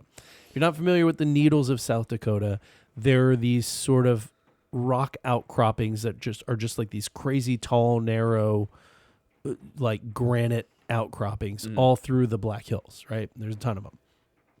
So there's a Needles State Park, actually, and you can look them up really easy. Just look up Needles of South Dakota. So he wants to hire a sculptor and carve historical figures of the West into the Needles. He wanted to do Lewis and Clark. He wanted to do Sacagawea, Red Cloud, Crazy Horse, etc. All these sort of very pivotal figures in westward expansion. So he starts the process of getting support from the local government and residents. It was kind of a mixed bag. Some people were all for it. Some people, how shit is. It's typical. It hasn't fucking changed. Typical. And he starts looking for a sculptor. I am sculptor. He starts looking for a sculptor, and eventually he lands on John Gutson Delamoth Borglum. I don't understand. Delamoth is in your name. You're a Danish guy. He's from his dad was from Denmark. Is it Delmouthe? No, it's De La, like two separate, like Spanish. Like De La Soul? De La Moth with an E at the end. Moth. De La Moth. Heretofore known as Gutson Borglum. Gutson Borglum. That's my buddy Gutson Borglum. I'd go by Guts. What a cool fucking name. What a cool name. I'd be Guts. What's up, Guts? Yeah, that's a fucking cool ass name. So, shout out any Berserk fans out there. I might just be called Borglum. Borglum? We're going to call him Borglum a lot. Dark Lord Borglum. So, by the way, Borglum was already involved in a project at this point. Stone Mountain, Georgia. Are you familiar? Yeah. You familiar with just Stone Mountain, Georgia? That's the Confederate Rushmore project. It is a big ass relief carved into the side of a mountain, Stone Mountain in Georgia, and it's Robert E. Lee, Stonewall Jackson, and Jefferson Davis on horseback. And it is actually, this is impressive. It's actually the largest bas relief, which is a low relief, in the world. Interesting. Yeah. So I suppose even if you aren't a huge fan of giant memorials to the Confederacy, you can't deny that that's pretty monumental. Wink. Wow. Wink. Yeah, you don't get to have all the puns. I can come up with one. I'm not mad at it. I save them. That wasn't bad. Back pocket. That wasn't bad. So you can do all the puns for now, but I will rise again. I know. So Borglum is working on this Stone Mountain monument. Actually, I'm gonna look up where the fuck Stone Mountain is real quick because I just remembered that it's in Georgia. It's northern Georgia. I'm in Georgia all the fucking time. I was just in Atlanta. It's north. It's pretty far north. And that would be a weird little fucking stopover for me. Let me tell you. It's I want to say the most visited park in Georgia. That tracks. It's cool, but it's kind of weird. If you look at a picture of it. Also, all mountains are stone. Yeah. That is true. Fuck. That That is- dumbass name. Is It's actually largely quartz. Big Stone Rock. In doing this research, I found out it's mostly quartz and some weird amalgamations of different quartz. There is some granite, but they originally said it was the largest exposed granite mountain in the U.S., and that's not true. It does not have that much granite in it. That being said, Dude, that shit is right in Atlanta. is it really? Yeah. No, I thought it was further north. No, dude, Stone Mountain Park is like... No, there are no mountains in Atlanta. How would that be? I mean, Stone Mountain Park, it just says right here. Is that Stone Mountain There's Park with actual literally Stone Mountain? Mountain Park and then Stone Mountain Park and Stone Mountain. I'm going to look up the Stone Mountain Yeah, you have to look Monument. at Stone Mountain Monument. Because who knows what the fuck, how many things are. Stone? America has a problem with naming a lot of things the same names as other things that are right down the street. Stone Mountain Monument. Dude, yeah, it's in Stone Mountain Park. It's like Is it right really? It is literally in Atlanta. I thought it was further north. Okay, well, It's just east of like downtown Atlanta. That's Interesting. Fucking crazy. what's funny again, if you look at if you look up a photo of it, it is just sort of like they took this huge rock outcrop and just carved a little circle in the middle and put some and I mean, impressive, but I mean, it's like they just stamped out a chunk in the middle and put these these guys on horseback. So Borglum is working on the Oh, stone. that looks like shit. I mean, No, really, that looks terrible. That's Yeah. like fucking garbage. well, we're gonna get into it in a second. Oh, the so. Confederacy. Oh, you poor redneck fucks. So Borglum is working on the Stone Mountain Monument after being approached and hired by the Daughters of the Confederacy. Great organization. If you're not familiar, you should look them up. Not a great organization. Yeah. They approach him to carve a 20-foot bust of Robert E. Lee on the side of the mountain, right? Borglum didn't want to do that project, saying that it would look like, quote, a postage stamp on the side of a barn. So I think what he was saying is that if I do a 20-foot bust of this guy on the side of the mountain, it's going to be, you're not even going to fucking see it. Okay. So this picture with a little bit better lighting and closer up, I can see that like I can see there's some craftsmanship attached to this. Like it's like you can see the faces and some expressions and Yeah. the horses have like some shit going on. But God, I'll be goddamn if It's that just it's just a very small area of a very big rock that's carved out. Such a fucking waste of time. It's just a very big area of a very small rock. So when you look at the whole thing in its entirety, it's just kind of like It looks dumb as shit. Like I mean, literally from a distance, honestly, it just looks useless. Like like the dumbest possible. Like why would you do? There's a fucking cool mountain, like a big piece of cool rock, and then it's some obvious tampering. I that guess you like, could go to the other side if you don't like it. Ugh. All right.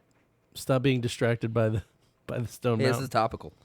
So, like I said, Borglum says that he doesn't want to do this 20-foot bust of Robert E. Lee because on the side of a mountain of that size, it's going to look, again, quote, like a postage stamp on the side of a barn door.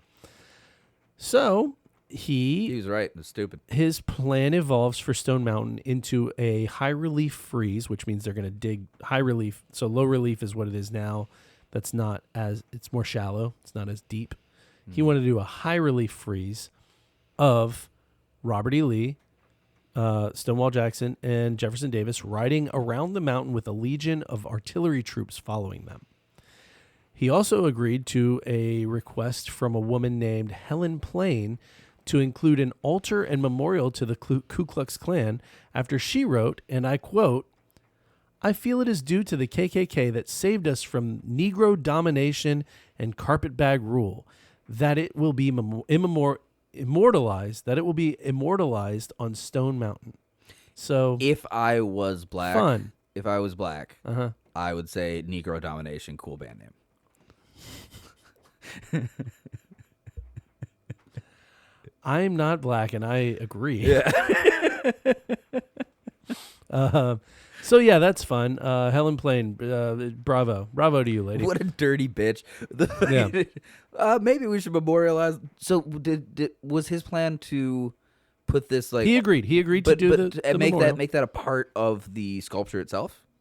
No, it would be at the base of the mountain. He was going to carve an altar and memorial to the KKK. Because he's just like, we'll immortalize the KKK on this mountain. There are a lot of accusations about Borglum being a member of the reformed KKK. Ooh, I wonder why. Honestly, it depends. Maybe because he carved Robert E. Lee into the fucking mountainside. It honestly depends on who you want to reference, but it seems like there's no real definitive proof that he ever officially joined the KKK, right? But that's a lot of qualifiers. Especially since it's a secret organization. Right. Well, what we do know is that Borglum was very deeply involved in Klan politics. He went to Klan rallies. He served on Klan committees. And, there's no way to know, honestly, if this was just to appease the financial backers of this huge project or if he was really into it. But there you fucking have it. So there is an interesting piece of correspondence in the museum at Mount Rushmore. And it is a letter to Borglum from D.C. Stevenson. Mm-hmm. Stevenson was the Grand Dragon of the Indiana Klan and the head of recruiting for several other states.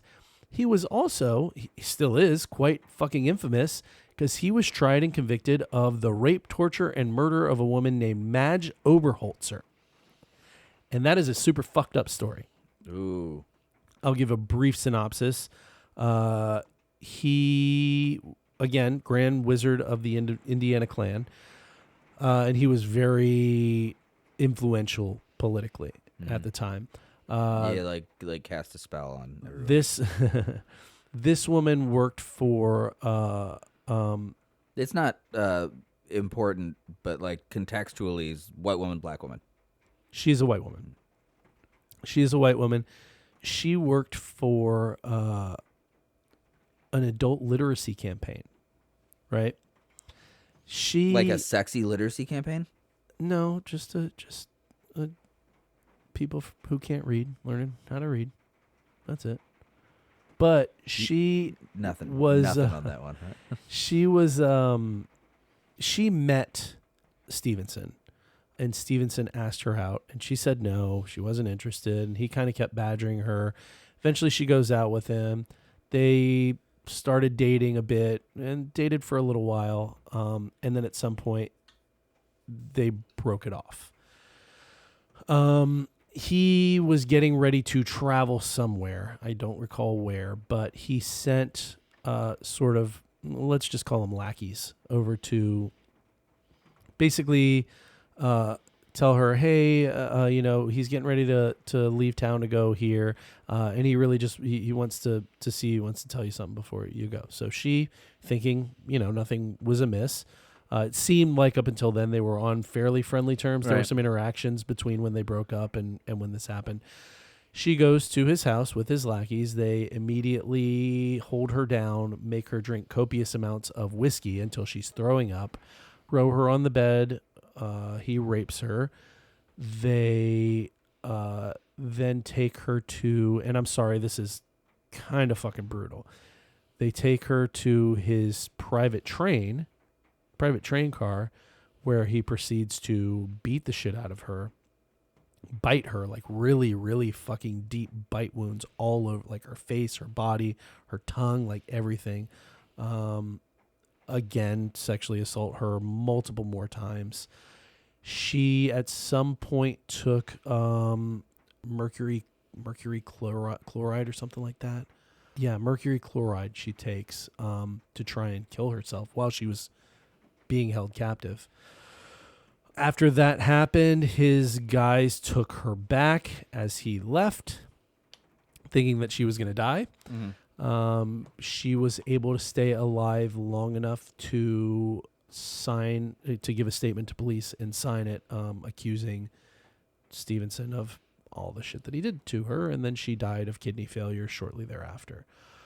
So this guy, that's a fucking rough one. Ku Klux Klan, ladies and gentlemen. So at the Mount Rushmore Museum, there is a letter from this guy to Borglum with the inscription, "To my good friend Gutzon Borglum, with the greatest respect." I don't know what Who? I know that there's also correspondence from Borglum to Stevenson during the 1920s that details, and I quote, a deep racist conviction in Nordic moral superiority and strict immigration policies.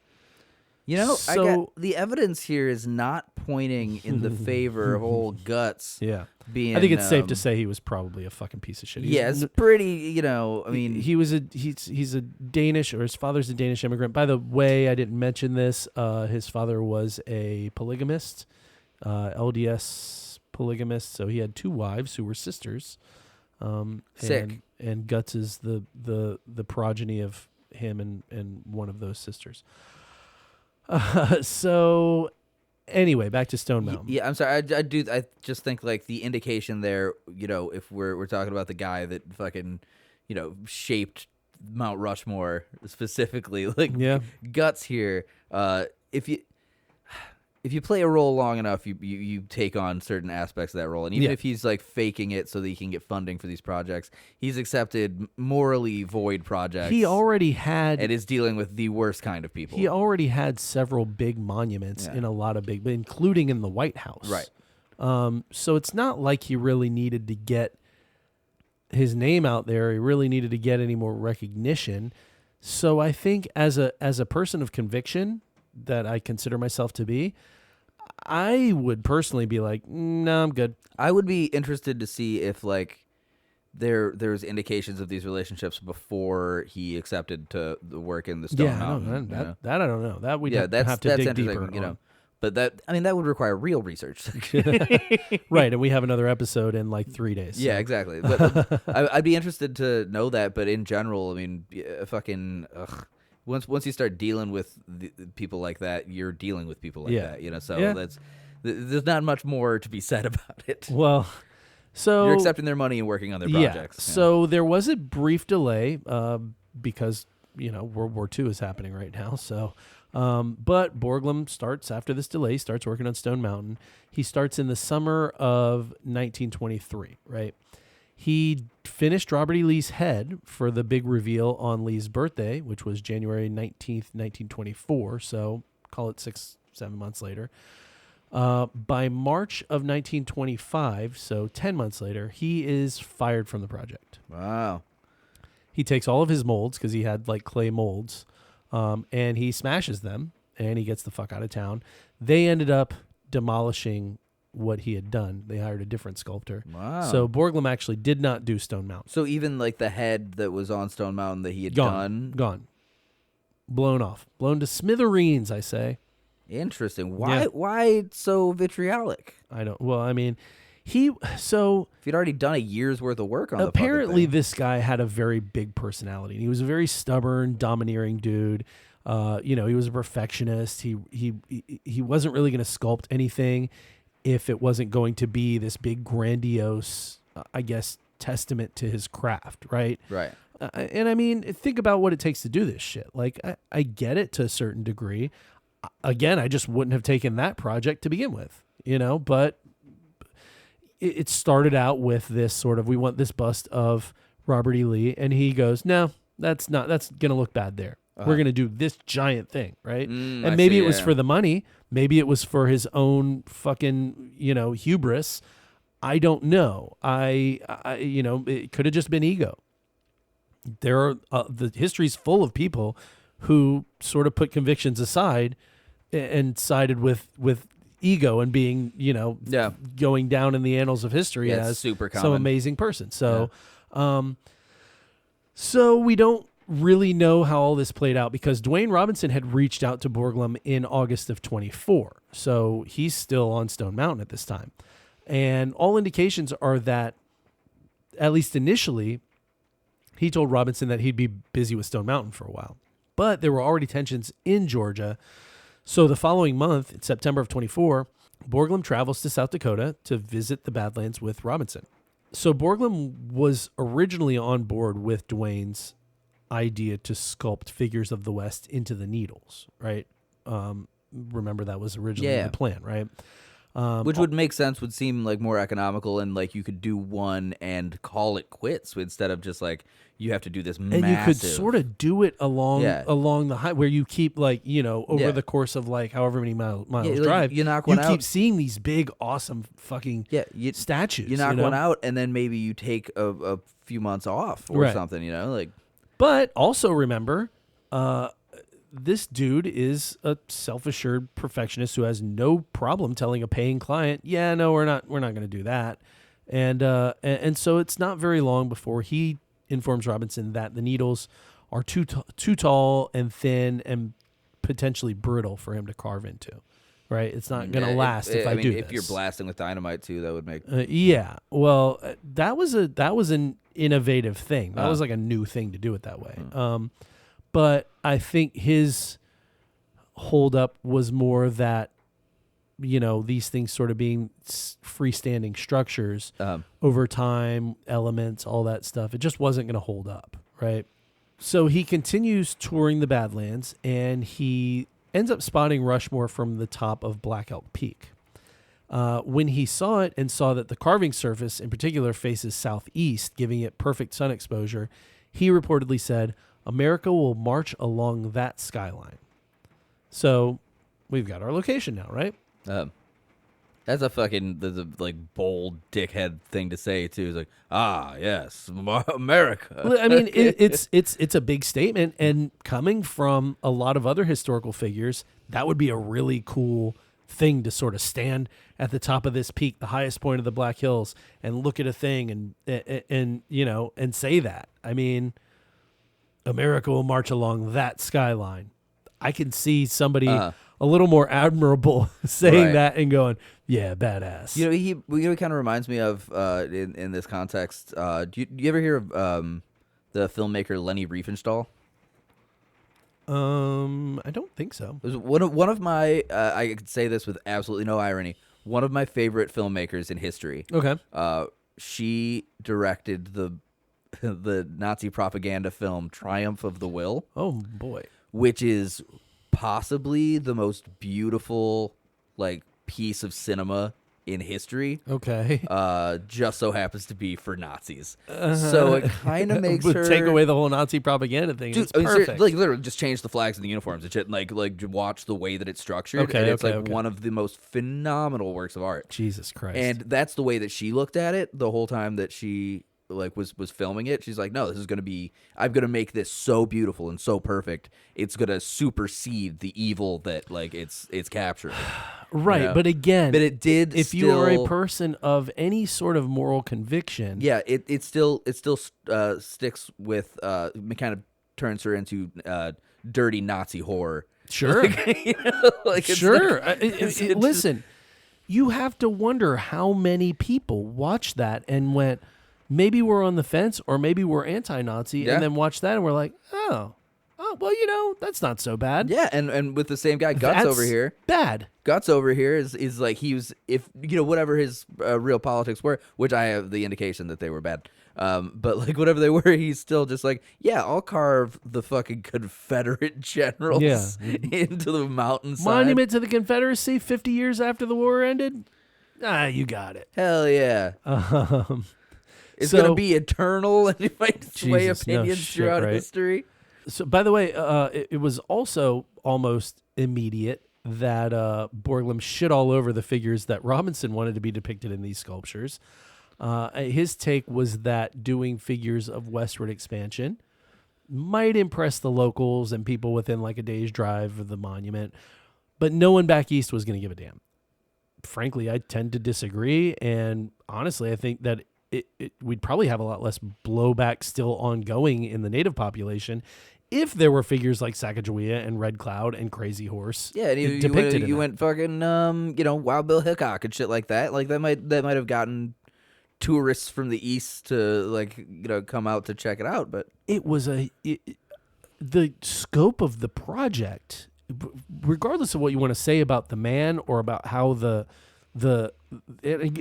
obviously those things add context, how the land was gotten and all that stuff add huge context. But if you look at the scope of the project just in a bubble, extremely impressive. extremely impressive. Like Mount Rushmore? Or, yes, Mount Rushmore. Yeah. Absolutely. Absolutely. Or even if it was Red Cloud and Sacagawea and Lewis and Clark and whomever. Regardless, the scope of it is huge. That's why I think one of the probably the most hilarious and also sort of sad, melancholy things about the project is how many people see it and go, "What? That's it? Well, that's it?" And I was like, "Are you fucking? It's 4 massive heads carved into a mountain, 60-foot dude. faces. I thought it would be bigger. Well, okay. Get closer, yeah, fucking dickhead."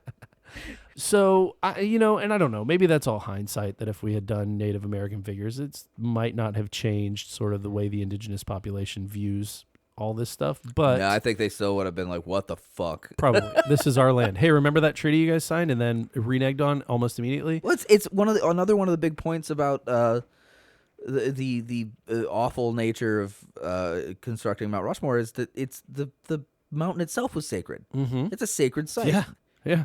It's not meant to be dismantled, torn apart, and drawn all over. And the faces of people who have nothing to do with the people whose, especially faces by all accounts, should have this land. Faces roundly known to be oppressors or instrumental in genocide. Like that's kind of fucking. Yeah. And for patriotic Americans listening, like, listen, I'm not fucking knocking the country. I am a patriotic American myself, but you gotta acknowledge the truth behind people if you're going to fucking acknowledge the good things that they did. You've got to acknowledge the bad. Yeah, people are complicated, man. Yeah, people. Yeah, exactly. Like Theodore Roosevelt. Teddy Roosevelt, possibly one of my favorite presidents. Kind of a piece of shit, but there's a lot of cool shit that he did too. Sure. Founding the national parks, natural history museums, and all that kind of stuff. But also like a modernist kind of invade and destroy kind of guy. Yeah. We've said this a lot of times on the podcast. People are complex. For every person who has, and by the way, I feel like to be one of these larger than life figures, you have to have a lot of ego. You have to have a lot of, you have to be a very self-assured person who just won't, you're not going to let things stand in the way. Dude, there's only one president that I know collateral of. Damage be damned. There's only one president I know of in history that was just like a humble man drawn to a seat of the seat of power for good reasons. 1, 2, 3. Jimmy Carter. I fucking knew it. Because I feel the same way. So, anyway, so the fact of the matter is that he decides and apparently convinces Robinson that the monument would be better off if it were the presidents who currently reside there, right? Borglum wanted, quote, an accomplishment born, planned, and created in the minds and by the hands of Americans for Americans, end quote. So he That's saw Dutch, right? Yeah. He saw the carving as a testament to American exceptionalism and advocated that it depict presidents, the presidents most influential in the country's expansion. So that's why we have those 4 guys, right? George Washington, the country's first president, would represent the birth of the nation. Thomas Jefferson. Ooh, Birth of a Nation.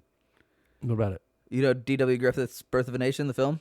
Yes. There's a Ku Klux Klan sympathetic film. Thomas Jefferson, who nearly doubled the country's size with his purchase of the Louisiana Territory. Slave rapist. He stood for westward expansion. Theodore Roosevelt, who had overseen the construction of the Panama Canal, was a symbol of economic growth. And Abraham Lincoln was selected for having fought to preserve the nation in the Civil War. Abraham Lincoln, harder to find a reason why he sucks, but I'm sure he does. Well, yeah, he sent a lot of troops out west to quell native there you go. uprisings and stuff like that. He also didn't abolish slavery because he thought slavery was wrong. He abolished slavery because he wanted to end the bickering between the states. I'm not, me, and I'm not really one to step on points like that, but I think that is highly contextual. What? The way we talk about how complicated stuff is. You can't say That's that true. he didn't have that already as like a secondary motive that he could weaponize. That's because true. There were other ways he could have done some stuff for sure. If he was like, hey, we'll back up on the slavery thing, it might have changed. Listen, we'll never know. Highly contextual. We will never know. No. Right?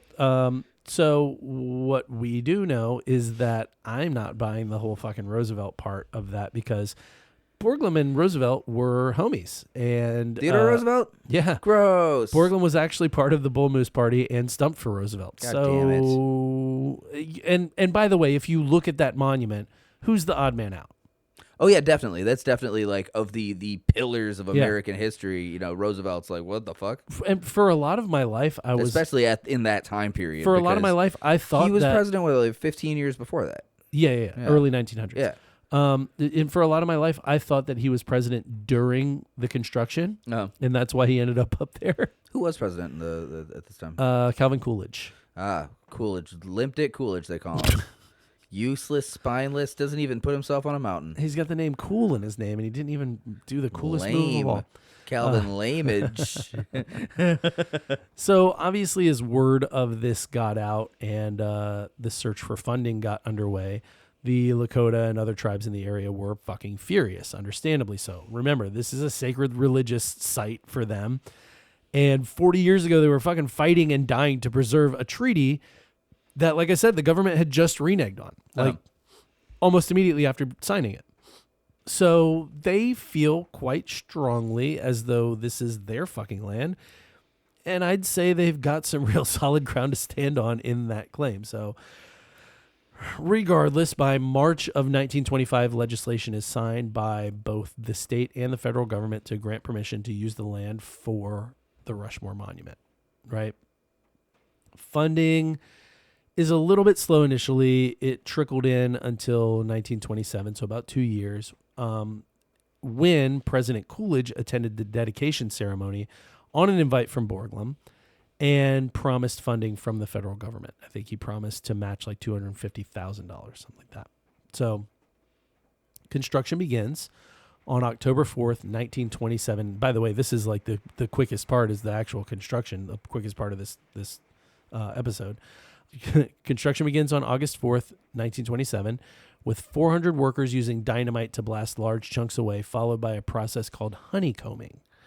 Honeycombing is drilling a bunch of small holes into a small area, so then you can remove the smaller pieces by hand. So they would honeycomb it, and that makes sense. Same sort of stuff we do with woodworking. Right. You know, you just like do a bunch of cuts and then you can chip it through. Yeah. Exactly. So interestingly, Jefferson's head was originally going to be to the left. So if you're looking at Rushmore from left to right, it's George Washington, Thomas Jefferson, Theodore Roosevelt, and Abraham Lincoln. Jefferson was originally supposed to be to the left of George Washington. If you're looking at the monument, they started working on it and realized that the rock was too weak, and they had to switch over to the other side and dynamite away all of their progress and start over on the other side. Dang. So, by the way, they dynamited about 450,000 tons of rock away. Yeah, which are still left it there. Yeah, it's just there's a giant pile. Dude, like... Oh, as a construction guy, I'm offended. I like to clean it. I like to keep a clean work site. The lack of cleanup on that is so fucking insane. Because I really do think of this as like one of those Lord of the Rings sculptures. You know, like it goes into place with like Petra and the big Buddhas and like all the cool stuff. Yeah, the Genghis Khan monument, Mongolia, shit like that. Like this is the stuff that makes the world really beautiful and interesting. Yeah, and 100 years later, there's still a pile of rubble. You just left the shit. You can there are photos you can pull. Like when I was looking through photos of Mount Rushmore, there was one with like a group of people standing looking up, and like right in front of them is a giant pile of rubble, and I'm like, you can't just bring in some. I mean, they couldn't have New Dealed that. We have the technology now for they're called like trucks, backhoes, and and dump trucks, and like maybe in 1927 a little more of an operation. I mean, but like, why not just have like a team of 5 guys and just be like, you're hiring you for a few years, like get to it. Yeah, you're just picking up rocks and throwing them in the back of these trucks. It'd be nothing. It'd be nothing on that budget. On a government budget, that would be fucking nothing. Yeah, well, the actual construction, though it was super impressive, was pretty anticlimactic.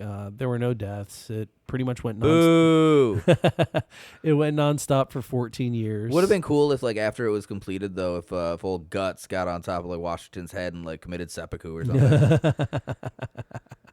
It was supposed to be Stone Mountain. It's just the blood dripping down Washington's face. It'd be fucking sweet. Washington was completed first and dedicated on the 4th of July, 1934. Jefferson was dedicated in 1936, Lincoln in 1937, and Roosevelt in 1939. There was a bill introduced in 1937 to add civil and women's rights activist Susan B. Anthony to the memorial. But when the next appropriations bill was passed, which funds the government, right, they decided to use the remaining funding to finish the phases that had already been started and not add more. When that bill was passed in front of the all-male everything, they all decided to use the extra money to laugh and light cigars with. Yeah. Susan B. who? Susan B. not on that monument, I'll tell you that much.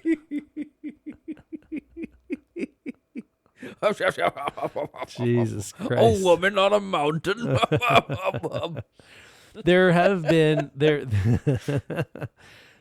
been a lot of sort of, what's the word I'm looking for? Suggestions of other people to add on. Proposals to add. So in addition to Susan B. Anthony, John F. Kennedy's come up, Ronald Reagan's come up. Some more current figures have come up. We're not going to get into that because we're just not going to. I, for one, would vote for late night host Conan O'Brien. Just the hair towering over everything. Yeah, but his facial expression would have to be that, like, oh. The big fucking. I know exactly what you're talking about. The pompadour fluff. He'd be the only one with the full body carved, and we'd be doing the string dance. Yeah. So Borglum did die in March. Thank God. Yeah, he's not still alive. He died in March of 1941 of an embolism, and so 7 months before it was completed. So for the final for the final 7 months of the project. So he was there for 13 and a half years of the project. And then he never got to see it finished. Yeah. Fuck him. The last bit, his son Lincoln Borglum continued the rest of the project. Lincoln Borglum, yep. Whoa, hold on a second. So you're telling me that this guy had a son that he named Lincoln, spent years carving Mount Rushmore. The last head to be completed was Lincoln. No, it was Roosevelt. Son of a bitch. I knew where you were going. I knew. Oh, that would have been good. Lincoln had already been, actually, both of them had already been dedicated by the time he died. Because Lincoln was 37 and Roosevelt was 39. So I don't know what they were still working on in 41, but at any rate, the presidents were originally supposed to be carved from head to waist. Yeah. But they didn't have the funds for that. They had their arms across, looking all tough. Hell yeah. Have their the sleeves rolled up with the little fisticuffs. Come at us. That was just Roosevelt. Rough Rider. Yeah. Roosevelt, the only one with no shirt on. The rest of them are dressed really nice with, fucking hands on their waistcoats. And then I'm doing all these motions. Looking like the back of one of those Looney Tunes jackets. All of these motions I'm doing with my hands. I'm playing them out just so you guys can picture Blacks that. and Hispanics wear those. And then the only one that doesn't have the waistcoat. Thugged out presidents. And like homies. Yeah. Like the toys. Yeah, like the little homies. Yeah. They all look like the Looney Tunes. Cholo Looney Tunes. Yeah. I said, like the Looney Tunes jackets that black guys and Latinos wear. Thugged out. But Roosevelt's not wearing a shirt and he's got a cigar in his hand. By the way, Borglum also originally wanted to carve a massive outline of the Louisiana Purchase. I thought you were going to say Roosevelt's cock in his pants. Just like a massive outline of a half chub. Put that back in the deck for 1 second. He wanted to carve out a massive outline of the Louisiana Purchase below the presidents, where he'd then carve 8-foot-tall gilded letters commemorating the Declaration of Independence, the U.S. Constitution, Louisiana Purchase, and 7 other territorial acquisitions from the Alaska Purchase to the Panama Canal Zone.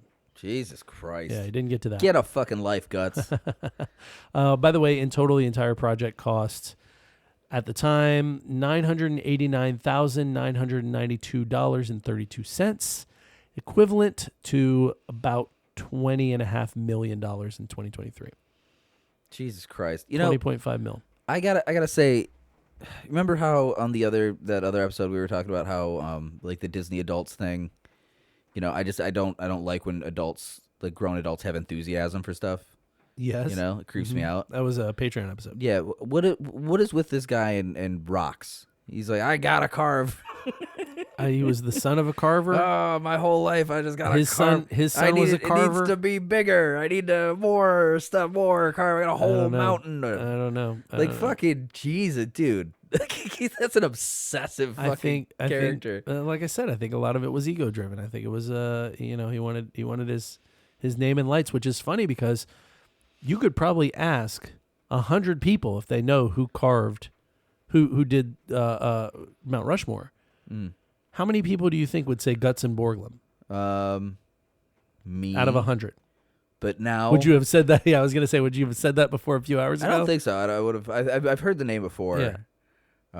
But I think now if you asked, I'd be like, Guts, fuck that guy. I'm saying he's not like a Francis Scott Key figure or, Francis Scott Key figure. Not bad. That was good. He's not a Lewis and Clark or any of these sort of old fixtures in Americana. Yeah, not in any way. Yeah. I don't recall ever learning Gutzon Borglum in school. If you just think about like the I guess a lot of this show, when we talk about like Americana stuff, we talk about the way that you as a child are taught it, or the way you think about it as a child, right. because which is very watered down. Yeah, we were raised in America, so like the legend of one, it's watered down. Two, how much do you really remember? Yeah, the legend of the country is what's fed to us as we grow up before we do our own independent research, right? And with Mount Rushmore, we know about it. We know that it exists. I know in the movie Richie Rich, they have Mount Richmore, But like if I think about the actual construction of it, I would be like, I don't know, probably a bunch of guys. My memory of learning about Mount Rushmore was seeing some pictures of like the powder monkeys. Those are the guys that would carry the dynamite, and learning which presidents were up there, and learning that it was a big undertaking a long time ago when photos were black and white, and that's my full memory of learning about this as a kid. If you could add one person about Rushmore, who would it be? Can it be anybody? Yeah. Jackie Chan. Oh, fuck yeah. Yeah, hell yeah. Fucking start the petition. Oh, man. That was easy. I got you on board immediately. Bulldoze everybody else. Just fucking get Jackie Chan up there 4 times. The natives might actually be like, yeah, I'm not mad about it. I mean, sincerely, from like the natives that I know personally, like it'd be like, wish it wasn't on that mountain. Better than what we had, I guess. I mean, pretty Baby cool. steps. All right. Okay, pretty cool. Yeah. Also, if you ever look at a photo of the back of, I think I showed you this, the back of Mount Rushmore, it looks like it's one of the needles. That's what the needles are. Uh-huh. There's a needle coming out, but the back of Mount Rushmore looks like a butt, and there's a needle right, like sort of in front of it, and it looks like a dick and a butt. Old Mount Dick Butt, they call it. Oh God! I'm looking that up right now. Are you really? Yeah. Back of Mount Rushmore. Yeah, that's a dick and a butt, all right. It is. You look it up. Old dick butt. You got time. You got time to look it up. It looks like a dick rubbing against a butt, like it's about to go into a butt, like it's doing the warm up before it goes in. Also, there is apparently I guess I never saw any of these movies, but the National Treasure movies sort of have this in it. There is a tunnel inside of Lincoln's Head. Yeah.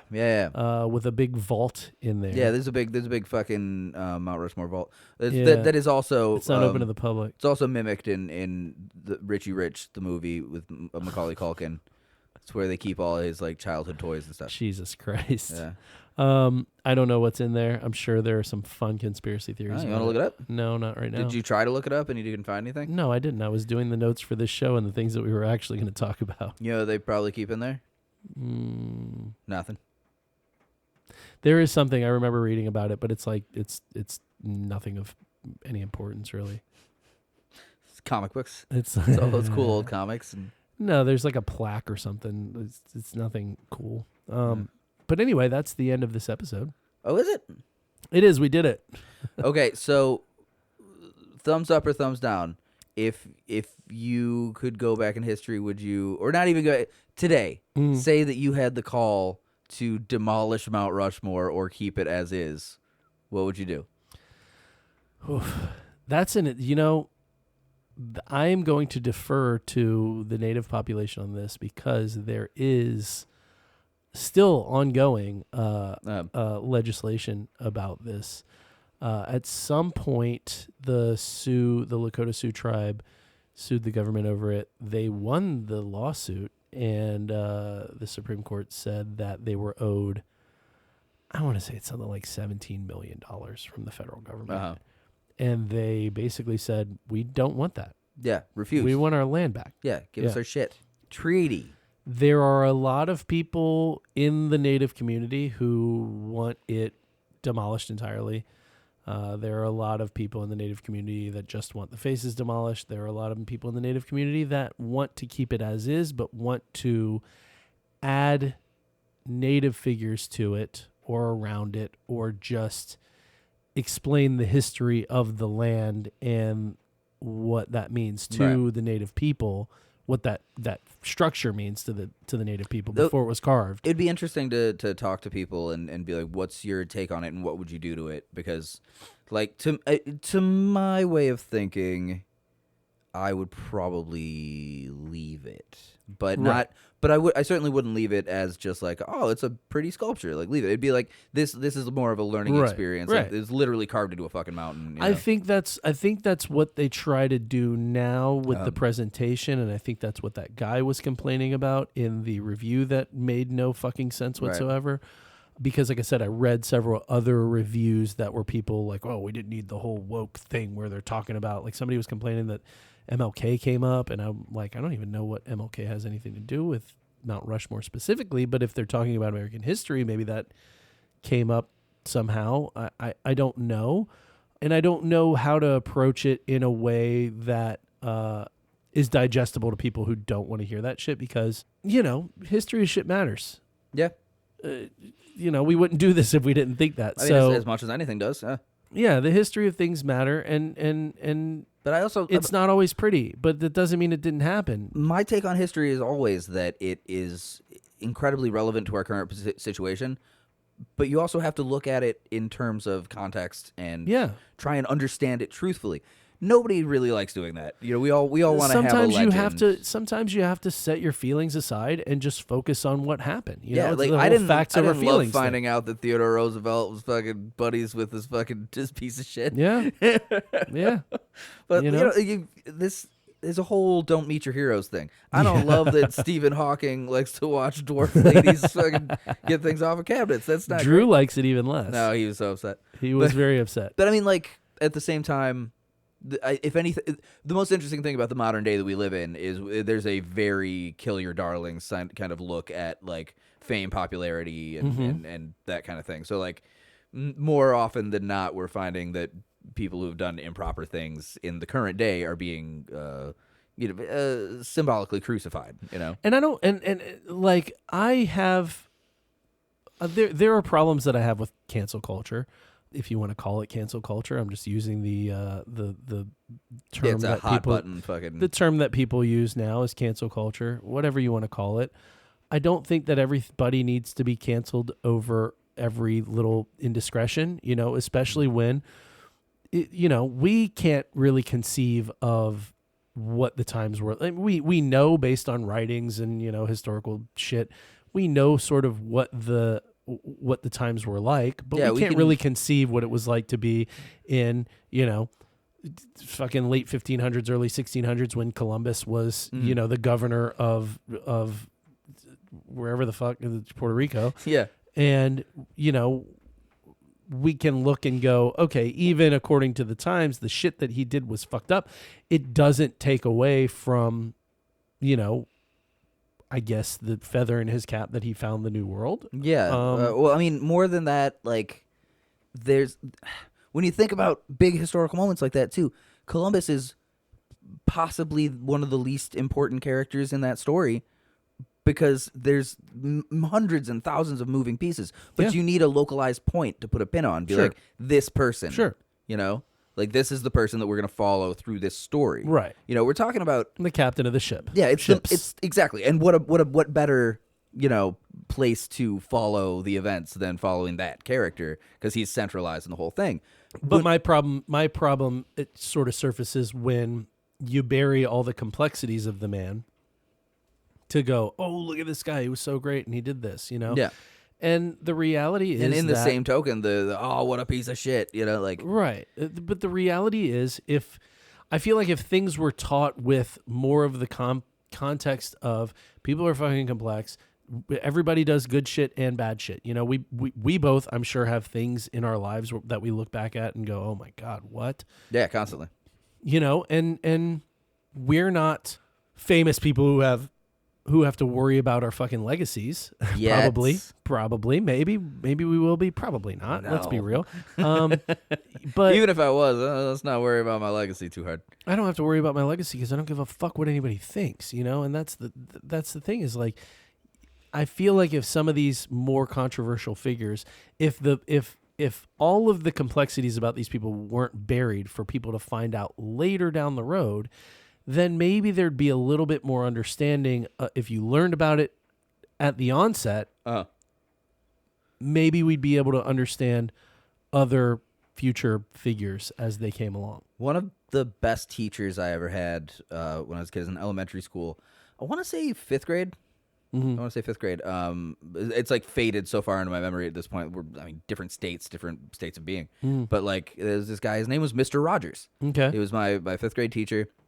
A very nice guy. I think my mom said that he was gay, but I never like registered to me as a kid.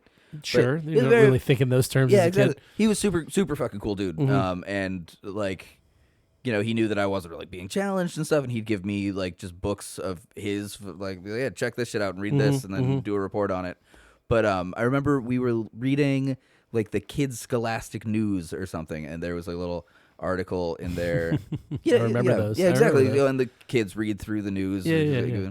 And there was an article in there about like a senator from like somewhere that had died, and the teacher, Mr. Rogers, was very like, how do I put this?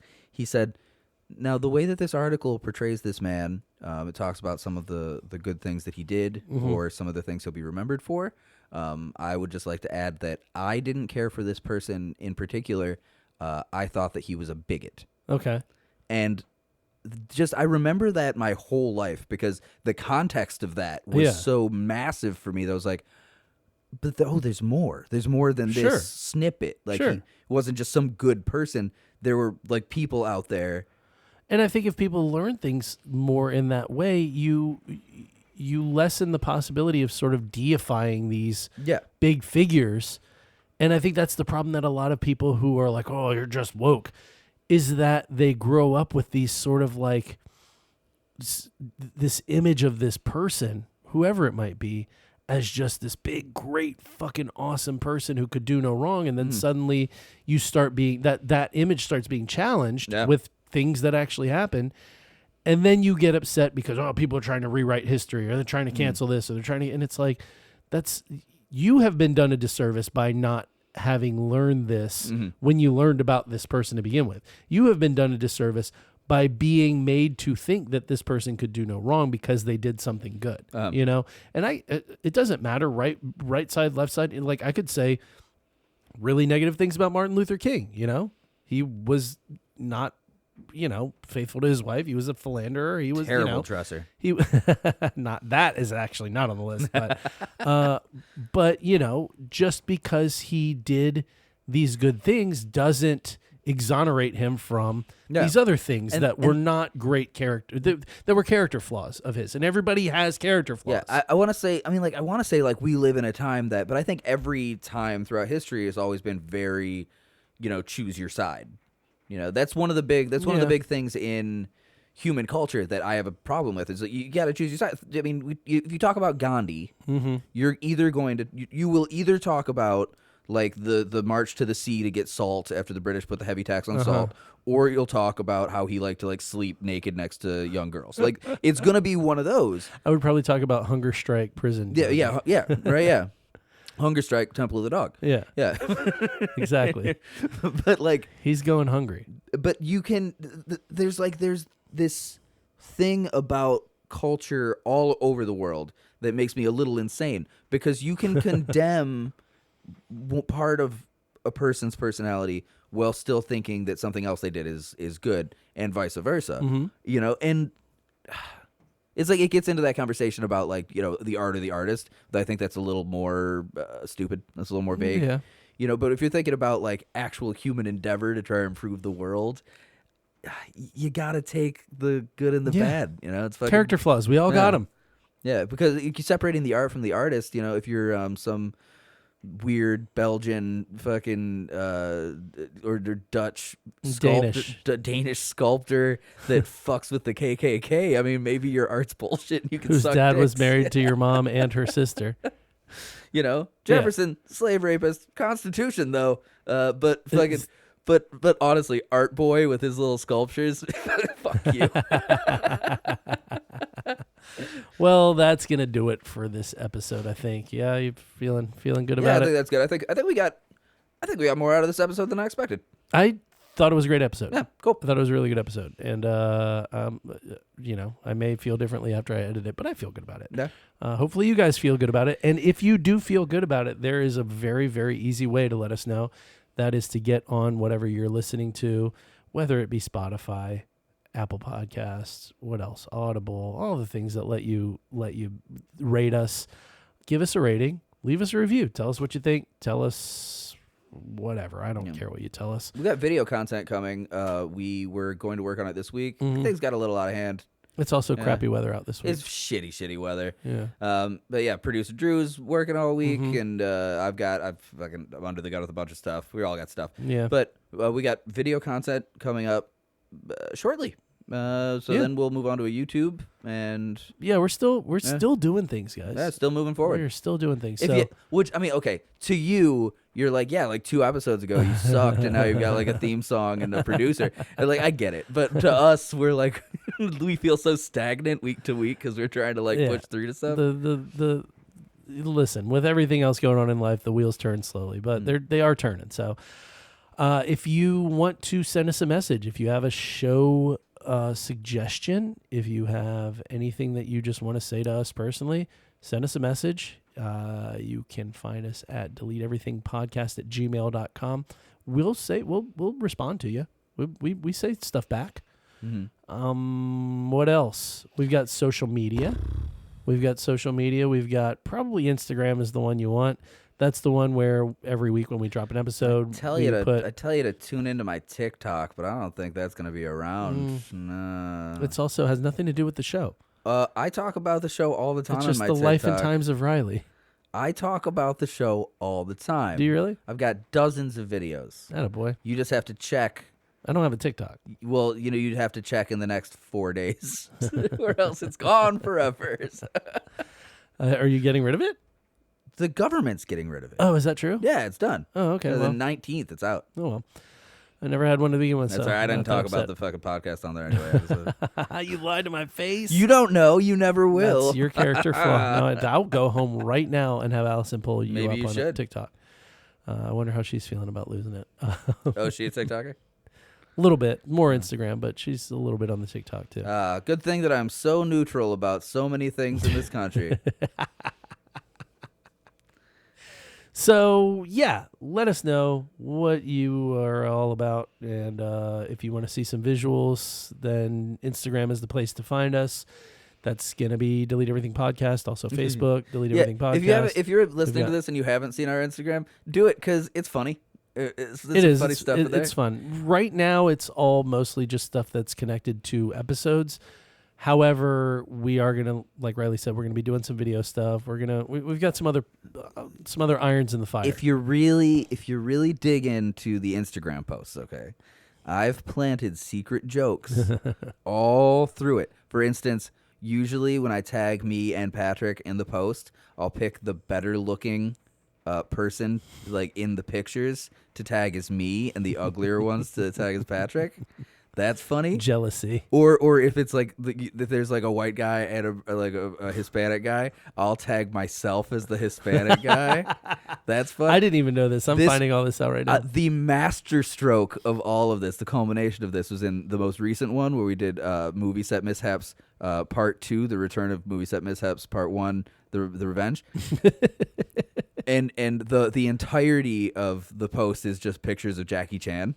Right, it's movie posters from Jackie Chan, yeah. and there I tagged us in the movie Twin Dragons because it's two Jackie Chans. That's awesome. It's deep. I cut deep. I love it. That's where you can find our Instagram posts, and when you hear this, you can go immediately to Instagram and see some of the. You could see what a weird. Yeah, I don't even know weird. I'm trying to think of who Guts and Borglum looked like. There's someone contemporary.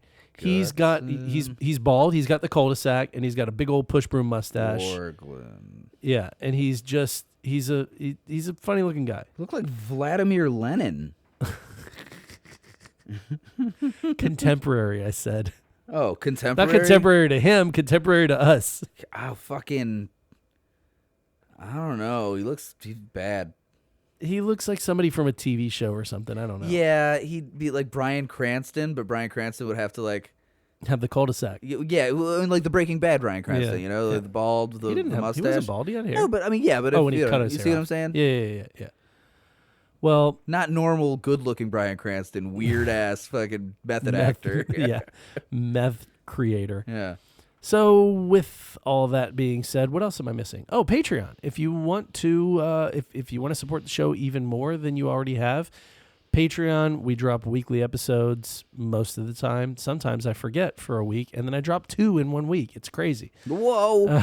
But we have Whoa. We have probably whoa. 10, 11 short episodes on there, and they're much less edited. They're much more conversational. They're a little more unhinged.